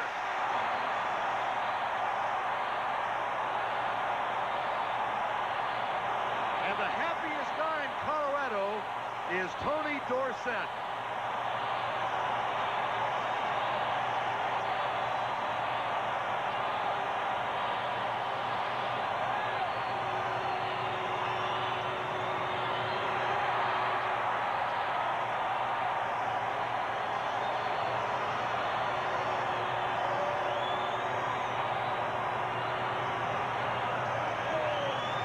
Set to Winder for 6. And Carlos kicks the extra point. I'm just searching my mind, but I think that's the first touchdown pass Tony Dorsett has ever thrown. Well, you should know. We'll double check it. We said a little imagination.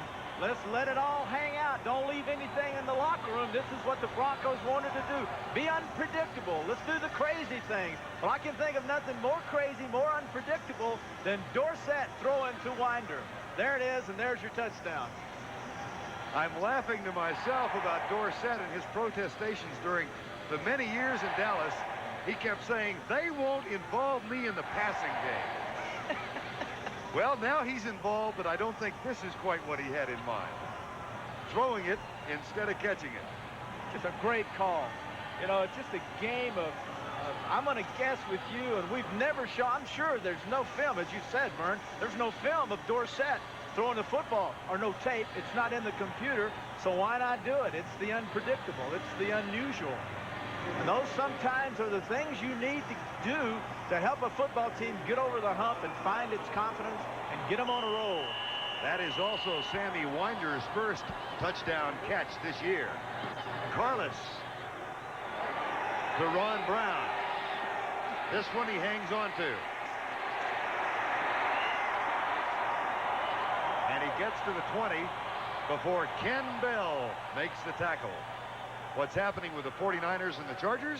Well, let's go back to New York right now and find out. Here's Brett. Well, Vern, actually nothing new. It is a breeze for the 49ers. Roger Craig has scored 3 touchdowns So this is going to be a very tough combination for the Rams to overcome the rest of the way. Let's go back to Vern. All right, Brent, it's developed into a breeze in Denver as well, as the Broncos have scored 21 unanswered points in this quarter and 28 unanswered points in the ball game. Everett will run. And he's out to the 28-yard line. Well, all thoughts of a conservative approach must be gone by now. Well, you can play conservative football, but your defense also has to play well. You know, you just can't be conservative and then let your defense get out there and have guys throw touchdown passes on you. Everett, yeah, you throw it out of you got to throw it aside now, and you got to come out and you've got to attack, and you've got to, take some chances. You have to gamble. You don't have to panic, but you do have to start thinking in the terms of we've got to get into the end zone, and we do have to get there quickly. We're behind.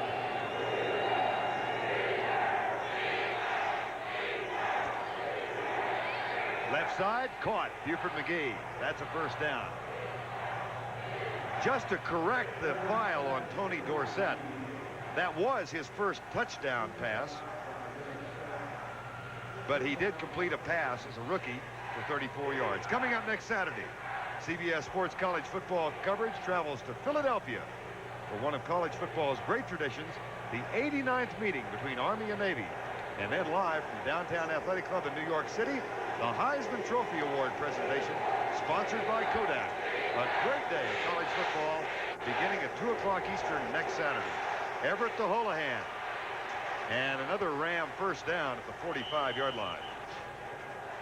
Dennis Smith, Mike Harden make the tackle. Interesting little mind game going on between Joe Collier, defensive coordinator, who's been much maligned here in Denver today. And he said coming into this game, and that's Joe with the orange hat on, that he has to match wits with Ernie Zampese, a guy he trusts, a guy that he absolutely has the utmost respect for, and he's concerned tremendously. And he said today's game we'll have to do more on-the-field coaching adjustment than any game we'll play all year. First and 10, Los Angeles.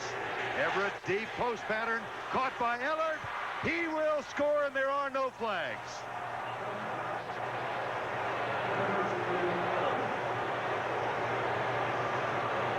"54 yards. Everett to Ellard for the second time today. Just a perfectly thrown ball. Cornerback Jeremiah Castile dropping to the outside, but the coverage underneath by Mike Harden. That's his responsibility. Harden must take away the deep middle. He did not do the job, and that time Everett just gunned in a perfectly thrown ball to Ellard. And as a minor footnote to Ellard's touchdown catch, he now becomes the first receiver in 23 years to go beyond 1,000 yards in pass receptions in a season. Lansford's kick is good.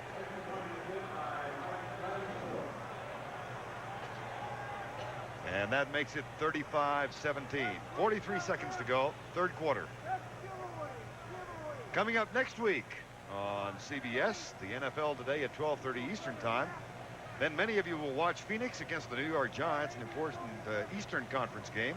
Others will see Washington take on Philadelphia, and aren't the Eagles hot now? 7 of their last 9. Dallas goes to Cleveland trying to hold the 9-game losing streak. The 49ers keep their playoff hopes in front of them as they go to Atlanta, and Green Bay takes on Detroit. And then many of you will watch. They've won 5 for the year, and they got that defense going and playing well. And playing at home, too. Their first win of the year was in San Francisco. So they're up 1 on the 49ers already. Lansford will kick off 35-17. And Ken Bell and Jason Johnson are deep for the Broncos. That's a short kick. Winder lets it go right through his hands, then grabs it at the 18. And it's out to the 29-yard line. Now, Vern, I want to make an interesting point here. The Broncos have had a rough year. Today, they've got their offense going. Elway's having a great game.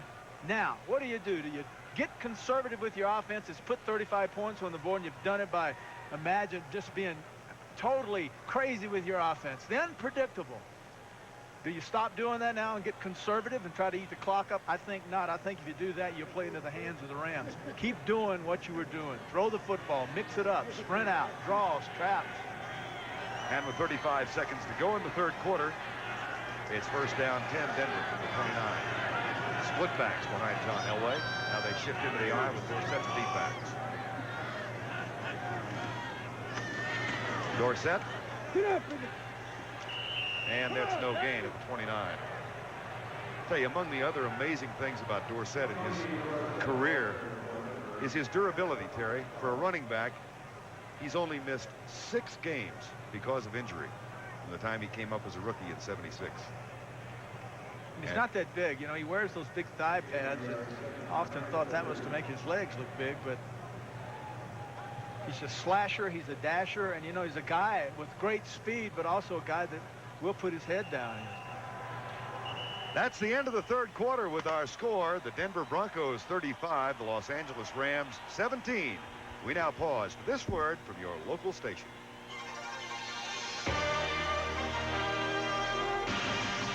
In the final quarter from Mile High, Vern Lundquist and Terry Bradshaw. Denver up 35-17. And the Broncos have a 2nd and 9. Blitz by the Rams. Quick flip to Dorsett, one-on-one with Johnny Johnson. And Johnson gets Tony Dorsett as he gets back to the line of scrimmage. It's 33 degrees in Denver. There's a wind chill factor of 10. And that guy hasn't missed a game in years. It's my Uncle John. How about his wife? He's mad because they don't have beer for sale here today. Hasn't slowed him down any. No, he's John Elway through 3 quarters, 257 yards, 3 touchdowns. The Broncos have won 35 of their last 36 games when they had a lead after 3 quarters. The last loss, as a whistle blows and a flag comes down, the last loss after a lead of 3 quarters came, ironically enough, against the Rams in Los Angeles in 1985 when Denver was beaten 20-16. Number 57. 5 yards. Go 3rd down. That's Mike Ruther, who replaced Billy Bryan at center. Not to beat a point to death, but this really is a makeshift offensive line, and they've done quite a good job of giving Elway protection today. Well, they've done an outstanding job to have 4 major changes, lose both your guards, and have your left tackle move over to right guard, and then have a right tackle who has a slight growing pull. I think they've done a remarkable job of protecting Elway. 3rd and 13. Across the middle, Gerald Wilhite, short of the first down at the 33, and the punting unit will come on. Tackle made by Anthony Newman. Rams jumped out to a 7-0 lead on a touchdown pass from Everett to Ellard. Denver tied it up, and then LA went on top 10-7. It was 14-10 Denver at the end of the half, but 21 unanswered points in the 3rd quarter gave Denver what is thus far a comfortable 35-17 lead. Here's Mike Horan on the punt.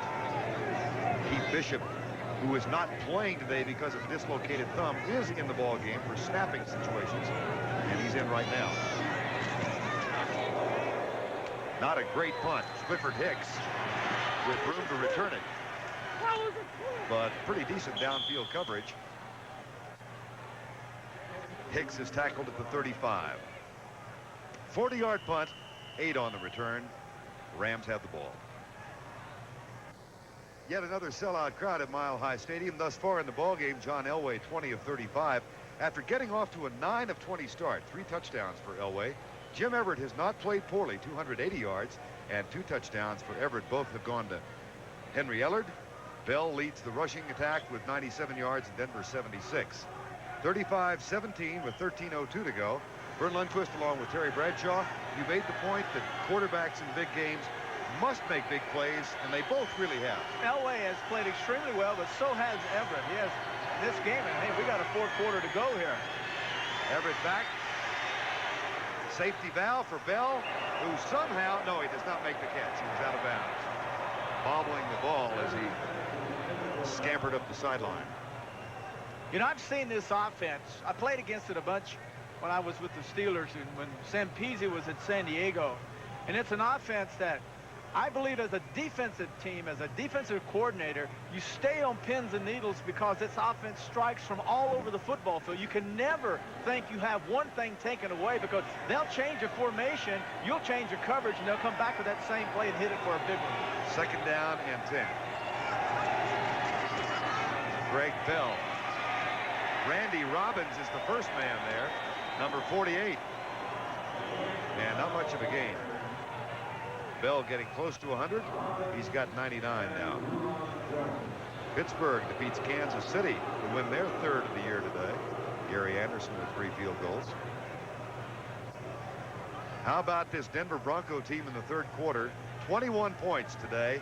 In the first 12 games in the third quarter, a total of only 30 points. The absolute worst in the National Football League.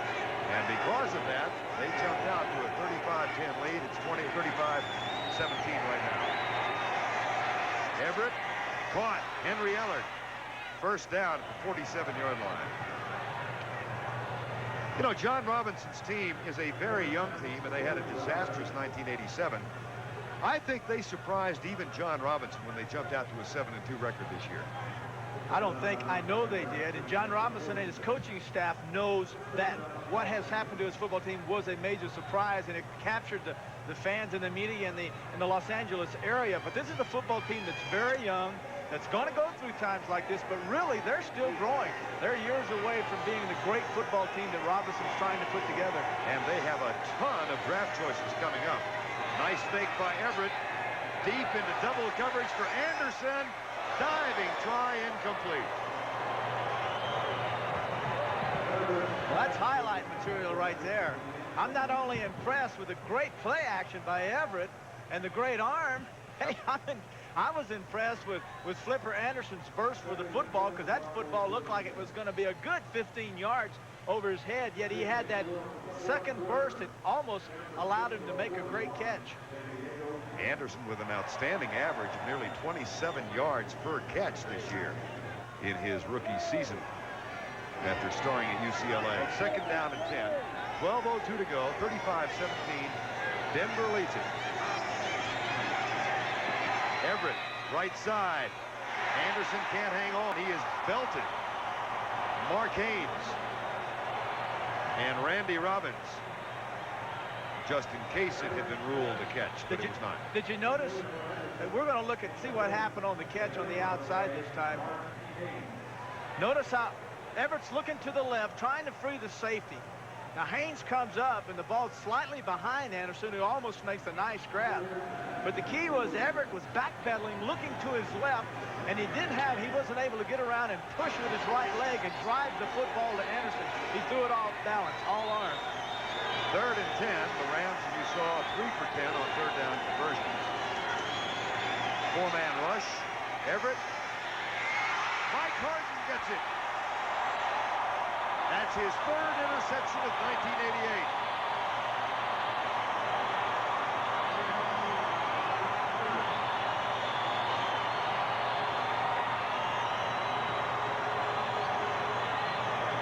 This was a great interception by Harden, but the timing on this pass was way off. This ball should have been gone right now. You can't lay a ball up to the outside.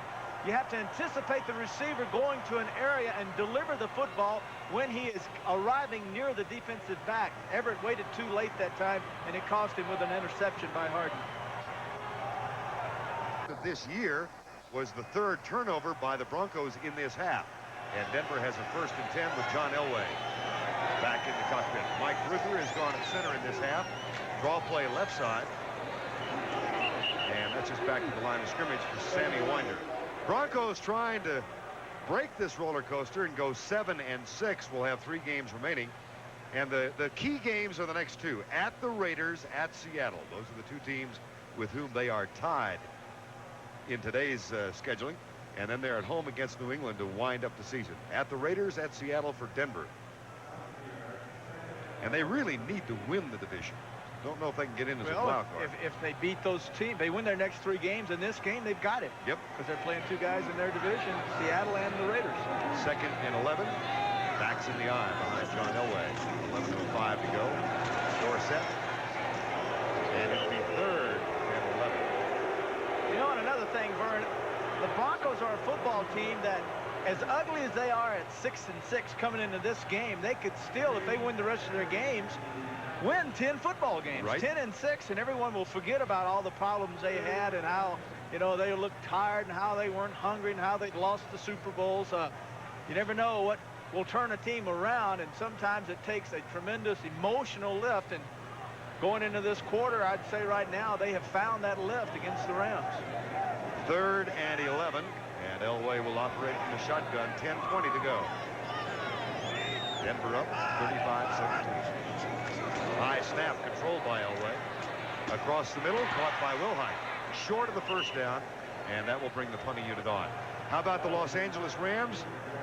They are in danger of losing their 4th in a row today. They are at home against Chicago and Anaheim next week, then at home against Atlanta, and finally wind up on the road at San Francisco. And that game may or may not mean something to the Rams, because dependent upon what New Orleans does tonight, the Rams could be either 3 games back or 2 games back. And there's the catch taken by Clifford Hicks after the punt by Horan. And the Rams will get it back at the 46-yard line. You know, you look at all the scenarios in playoffs, Vern, but the bottom line is for both teams, you just got to go out and win. Win and then let it take care of itself. That goes back to what John Robinson said on Monday when he talked about this game. This is a desperation bowl because it's the point of the season where teams can control what they're doing. And tough task now for the Rams, however. 35-17, Jim Everett intercepted the last time out. 298 yards, 2 touchdowns, 1 interception.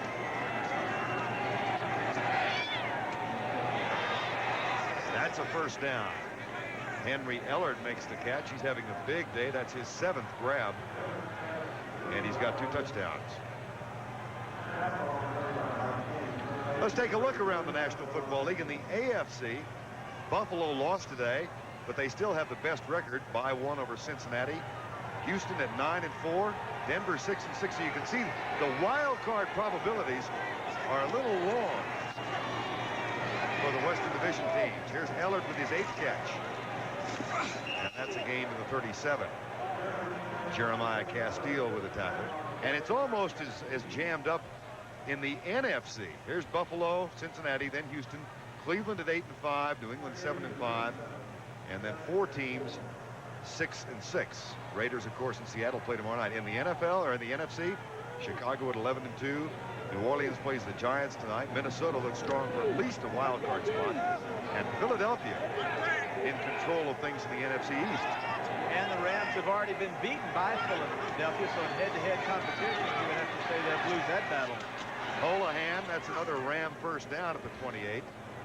But Los Angeles fighting the clock as well as the scoreboard now. Dennis Smith and Jim Ryan with the tackle. We had 15 to go. We had a game year we had to depend on the Houston Oilers beating Cincinnati for the Steelers to get in as a wild card.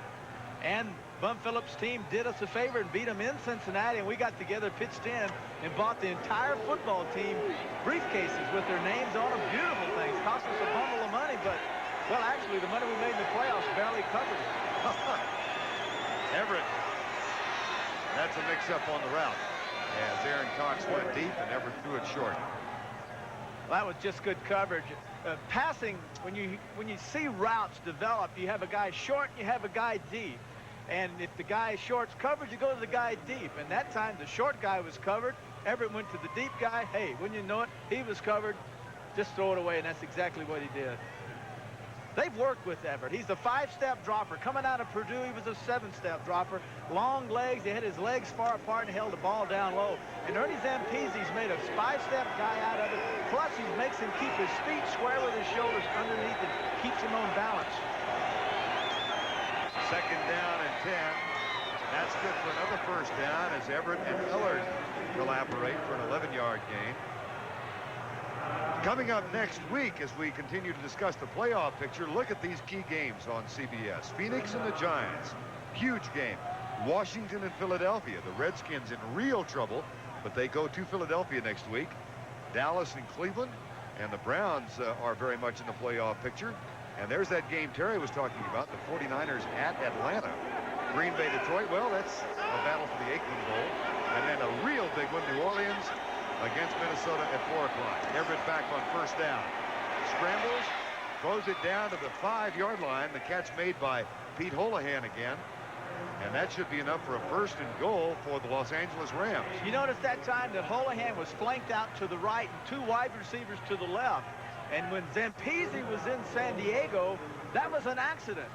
He sent that one time in a game, he sent Holohan out wide, said, just get out there. And lo and behold, the safety went over and covered him. Holohan beat him for a touchdown. And so therefore, the one-back offense was created through a mistake because of Holohan going out flanked as a flanker. First and goal with 7:05 remaining.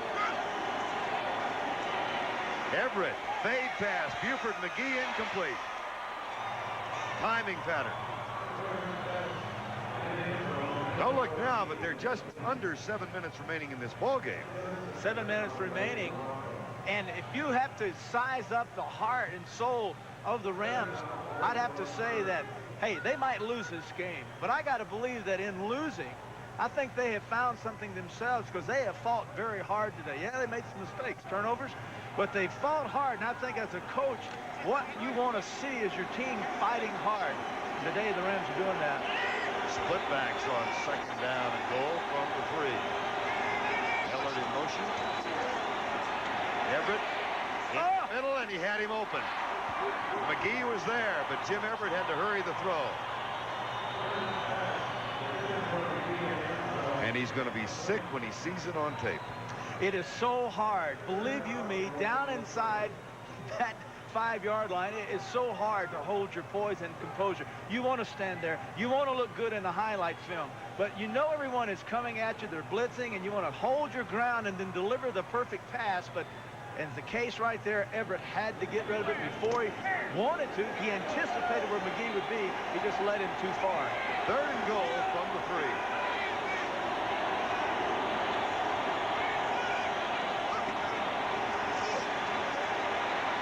Incomplete. And the Rams will go for it on 4th down.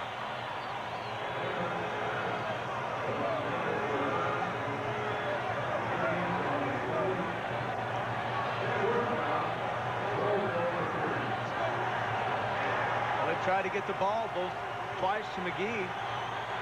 All kinds of crossing routes. Look for the Broncos now. A lot of teams will drop off here, Vernon, play simple little zones, but against this type of offense, where you have all these crossing guys and 4 and sometimes 5 guys running out, I mean, it's very difficult. All right, now Everett says timeout.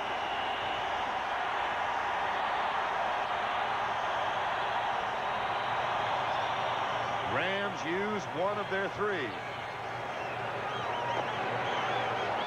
And Jim Everett, who's had a big day with 341 yards, is trying desperately to get 3 more to add to that total.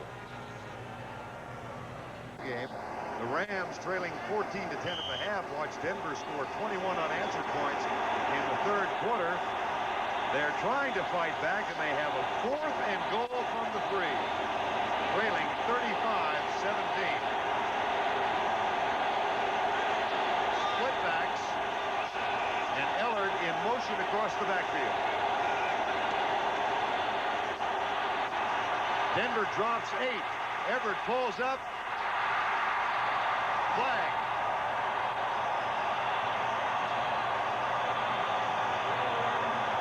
Against whom? Against Los Angeles, holding, declined, Denver ball.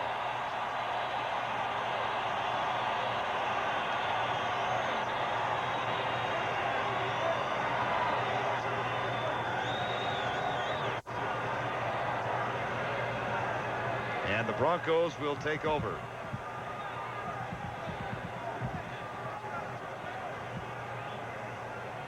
John Elway hurries on as Jim Everett puts on his coat.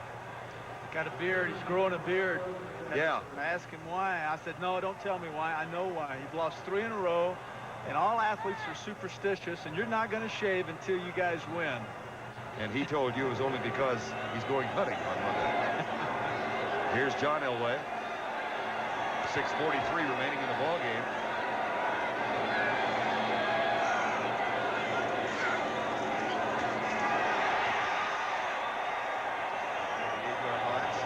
The ball carrier.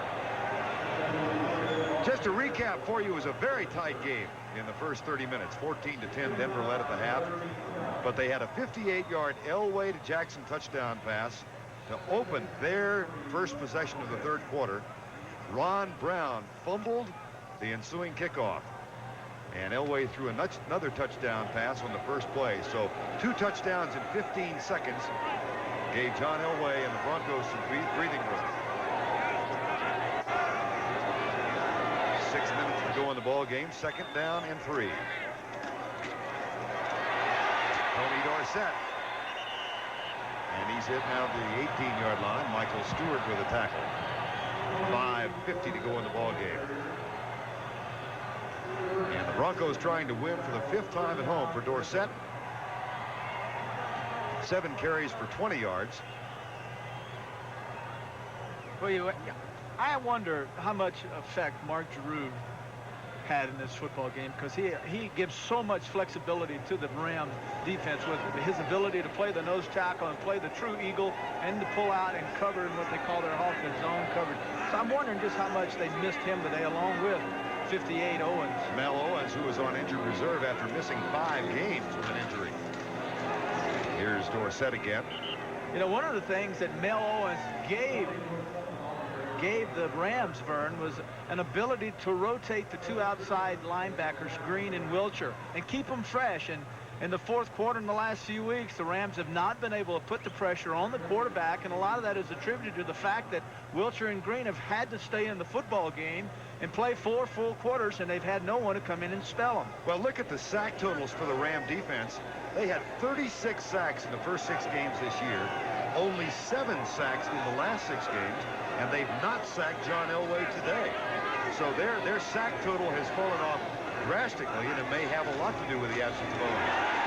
And as I say that, Kevin Green gets the first sack of the day, and that is the 12th sack for Kevin Green this year, and he hurries to help John Elway up. If I were Dan Reeves, I would have to think I've got this game won, and I might get Elway out of there. I might get him out, especially if you're planning on throwing the football, because if you get him hurt, and he's hurt right now because of this, with a 35-17 lead with 4:15 going in the game, man, you'd be miserable. You'd never forgive yourself.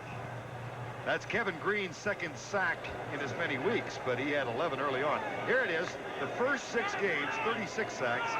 The last 7, including that Kevin Green sack. They have 8, 2nd down and 19. Out of the shotgun, handoff. Steve Sewell, and he comes right to the 15-yard line. Well, you know, a lot of people are asking why aren't the Rams getting sacks, and a lot of people say, well, teams are getting used to it, but it's personnel, it's injuries, it's fatigue, and the Eagle was a defense that Robinson and Shermer designed to be strictly an impact defense. It's not something they want to use every down. It's just a surprise. It was the defense they selected that would give them the sacks, and I think it's been very successful. Clifford Hicks back on 4th down, waits for the punt from Mike Loran as darkness has descended on Denver. 35-17 with 3:52 remaining in this one. Nice and high and not terribly long, and Hicks almost misjudged it. But he counter punches down to the 36-yard line.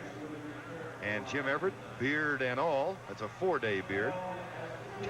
Well, it isn't much of a beard. Yeah, he's got a little gap where that chin strap fits, and he said that was by design, and I of course questioned that.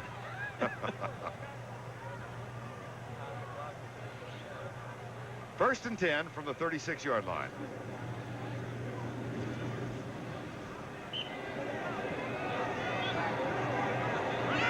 And here on 1st and 10, Jim Everett with 3 wide receivers to the left side and 1 to the right. Ellard again. Close for a first down at the 26-yard line. Mike Harden with the tackle. And that is the 10th catch for Henry Ellard today. 10 catches. And the Rams go without a huddle.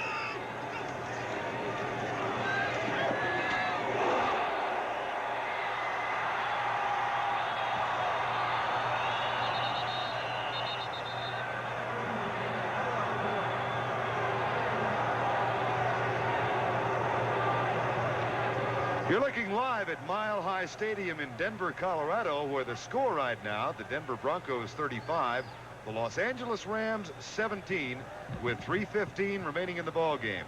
Coming up next, it's 60 minutes in its entirety, except for those in the Pacific and Mountain time zones, directly following the conclusion of today's NFL coverage.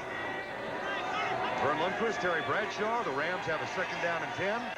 And Jim Everett completes a pass over the middle down to the 18-yard line as Henry Ellard makes his 11th catch of the day.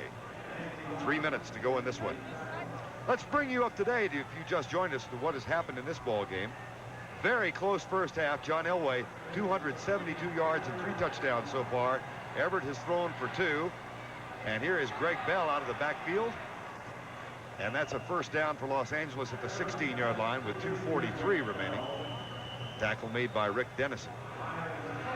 And Los Angeles uses the 2nd of its 3 timeouts in this half. Again, let's recap for you what has happened. The 2 quarterbacks have been the standouts in the ball game. The Rams now have 1 timeout left, and Denver has all 3. Elway got off to a modest start, 9 of 20, but he's come on and thrown for 3 touchdowns. He also scored 1. The other touchdown came on the Dorsett halfback pass. Jim Everett for the Rams, 23 of 44 for 351 yards and 2 touchdowns. Both have gone to Henry Ellard. And we'll bring you up to date elsewhere in the National Football League. The 49ers blowing past San Diego by 38 now in the 4th quarter of that ball game. Indianapolis hangs on to defeat New England 24-21 on Dean Biasucci's 29-yard field goal. Earlier this afternoon, Philadelphia made it 7 of 9 as they defeated Phoenix 31-21. Chicago blanked Green Bay. They did lose Richard Dent with a fractured leg in that ball game. Rams 1st and 10. 2:42 to go. Everett across the middle behind the intended receiver, Aaron Cox. Mike Harden, who's played an outstanding game today, receives some encouragement from Dan Reeves. Now we'll continue to bring you up to date. Cincinnati shocked Buffalo 21-0 in the 1st quarter, and they hang on to win 35-21 and tighten up that whole playoff picture. Washington loses on a late touchdown, 17-13 to the Browns, and the Redskins might be kissing playoff hopes goodbye. Jets defeat Miami. Atlanta defeats Tampa Bay. 2nd down and 10, draw play. Greg Bell busting toward the goal line and in for the touchdown for the LA Rams. That is the 13th rushing touchdown for Greg Bell this year. And watch him break tackles as he gets to the 5, and there is a player down.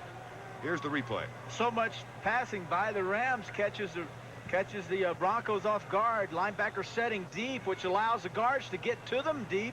You block them, and then a great effort by Bell once he's hit by Dennis Smith, strong safety, to get into the end zone.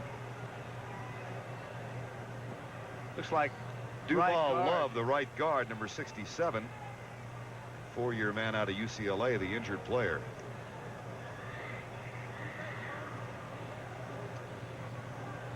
Greg Bell's 12-yard touchdown, 112 yards on the day for Greg Bell, and his 13th rushing touchdown of the season.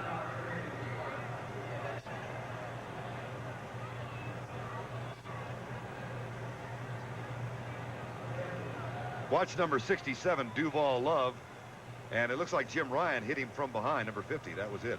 Well, if you look at that, it looks bad enough, but the one good thing about it is the fact that Duval Love's cleats gave way in this turf and allowed the leg to go ahead and give with the blow.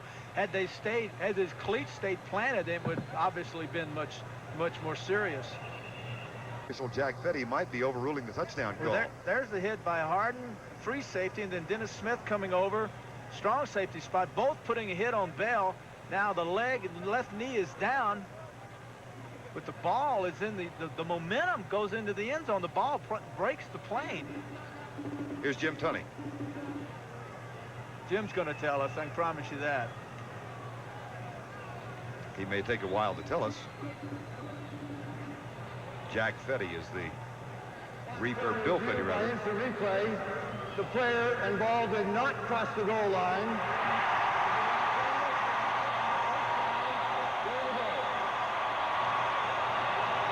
So the replay official, Bill Fetty, rules the knee down. And no touchdown, so Jim Everett heads back on the field. What they're saying is that once contact is made on Bell, momentum stops, his legs go down, he's dead right there.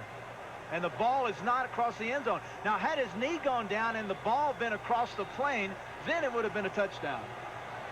And as a result, it's 1st and goal, Los Angeles at the 1. Isn't it nice to have replay where we can run her back in multi-million slow frames and come out with these great answers? I hate that thing. Yeah, you sounded a little sarcastic when you said that. 1st and goal from the eye. Bell started to jump, doesn't, and one play later, we've got a touchdown. Really? Nice little move by Bell, huh? A little fake to the top underneath. I like that. You can look down. There's Bell coming in, fakes the up. Notice he gets the linebackers. That time Dennison went up to meet him head on, and he faked him out. Say, take it away from me once, you can't take away from me twice. Nice job. And on this play, Greg Bell gets his 13th rushing touchdown of the year. Mike Lansford, who missed 2 field goals in the first half, hitting the right upright once and the left upright once, gets the extra point. And that cuts it to 35-24 with 2:20 remaining in the ball game. Coming up tonight on CBS, 60 Minutes in its entirety, followed by Murder, She Wrote and the CBS special movie Almost Grown, the season premiere. That's tonight on CBS, and of course 60 Minutes will follow, except for those of you in the Mountain and Pacific time zones, as soon as our ball game is concluded here on CBS. 60 Minutes, Murder, She Wrote, and Almost Grown. Greg Bell from Notre Dame. Kind of given up on in Buffalo, wasn't he? Said he couldn't do the job anymore. And actually, I'm not so sure the Rams thought he could do the job. They had their runner. They had White. And White certainly showed what he could do last year, leading the NFC in rushing. But Bell coming in this year and get an opportunity to play and has done very well. Well, Greg Bell got that opportunity when Charles White had to serve the 30-day suspension earlier in the season and really responded. And of course, that's all part of that triangle trade with Buffalo and Indianapolis for Eric Dickerson, in which the Rams have acquired a ton of draft choices over the next few years. Here's Ken Bell waiting for the onside kick as 9 of the Broncos are up short. Lansford will try the onside kick and kicks it right out of bounds. I mean, he drilled it. He picked him out. Someone on that sideline, they've been giving him a hard time all day long, and he deliberately, he said, here, take this. Boy, somebody got beheaded with a pigskin on the Bronco bench. I've never seen that. Boom. Look at this. Nice little knuckleball, which now is very hard to catch. I mean, that baby's moving. Looks like it's right at Rulon Jones. I don't think Rulon's done anything to him today. No.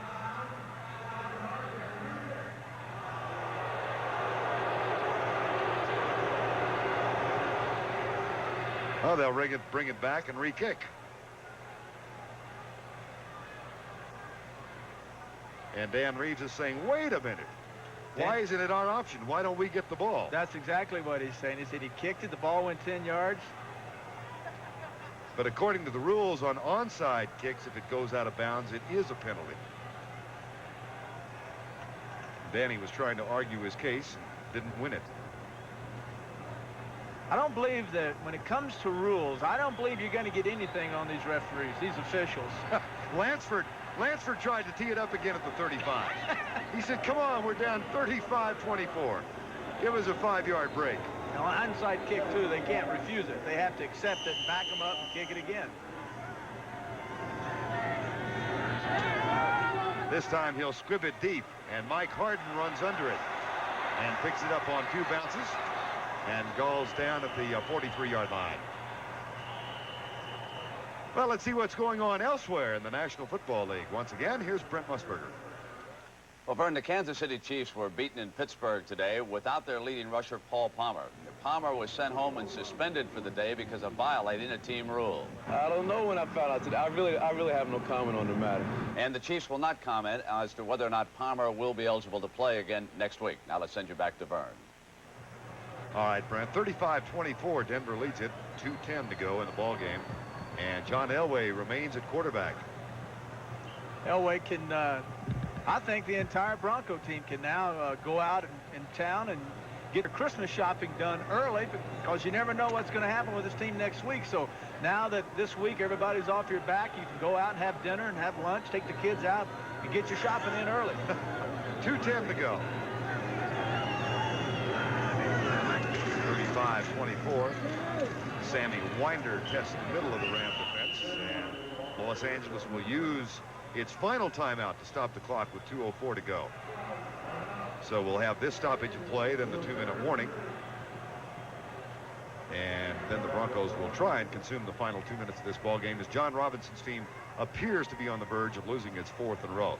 Next Saturday, CBS Sports college football coverage travels to Philadelphia for one of college football's greatest traditions, the 89th meeting between Army and Navy. Then live from the Downtown Athletic Club in New York City, the Heisman Trophy Award presentation sponsored by Kodak. It's a great day of college football beginning at 2 o'clock Eastern Time. You know, you and I don't vote for the Heisman Trophy. No. But let me just hypothetically give you a vote. Let me have it. All right. Who's your choice for 1988? Well, my choice has been for the last 5 weeks, Barry Sanders out of Oklahoma State. I don't think there's any question that, in my opinion, he's got it. He had it 2 weeks ago, as far as I was concerned. Unbelievable running back. Some question the caliber of his opponents, and I say hogwash. Every major college in this great nation of ours plays against what we would call so-called weaker opponents. So Barry Sanders, as far as I'm concerned, he's got it locked up.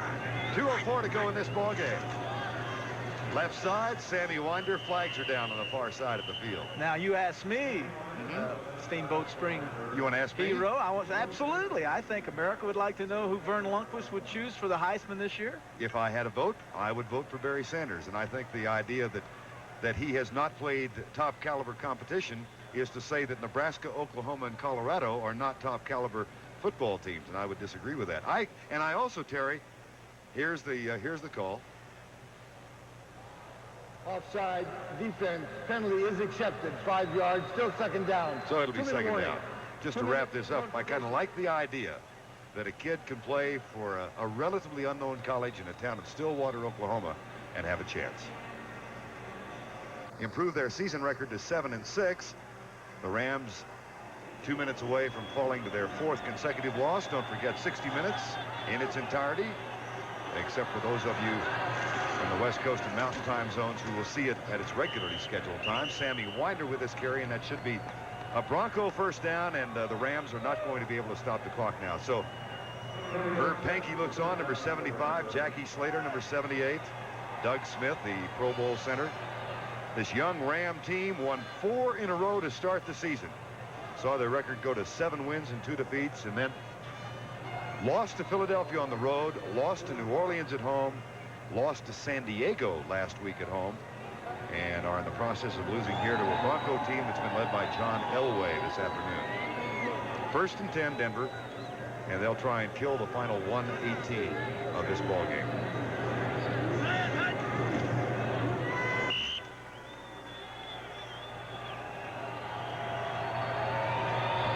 Sellout crowd looked on today. And the Broncos with 21 unanswered 3rd quarter points. They got 2 touchdowns in the 15-second period of the 3rd quarter. A 58-yard pass from John Elway to Mark Jackson. That was followed by a fumble on the kickoff by Ron Brown, recovered by the Broncos, and another quick Elway touchdown pass. And they jumped out to a 35-10 lead, which is now a 35-24 edge. The final play of the ball game, as the Broncos go to 7-6 and John Robinson's Los Angeles Rams lose their 4th in a row. A wave of the hands will replace the handshake, I think, but not for John Elway and Leroy Irvin. Elway with 3 touchdown passes, 273 yards throwing the football today, and he also scored 1. And his counterpart, Jim Everett, 365 yards through the air, and 2 touchdowns for the LA Rams.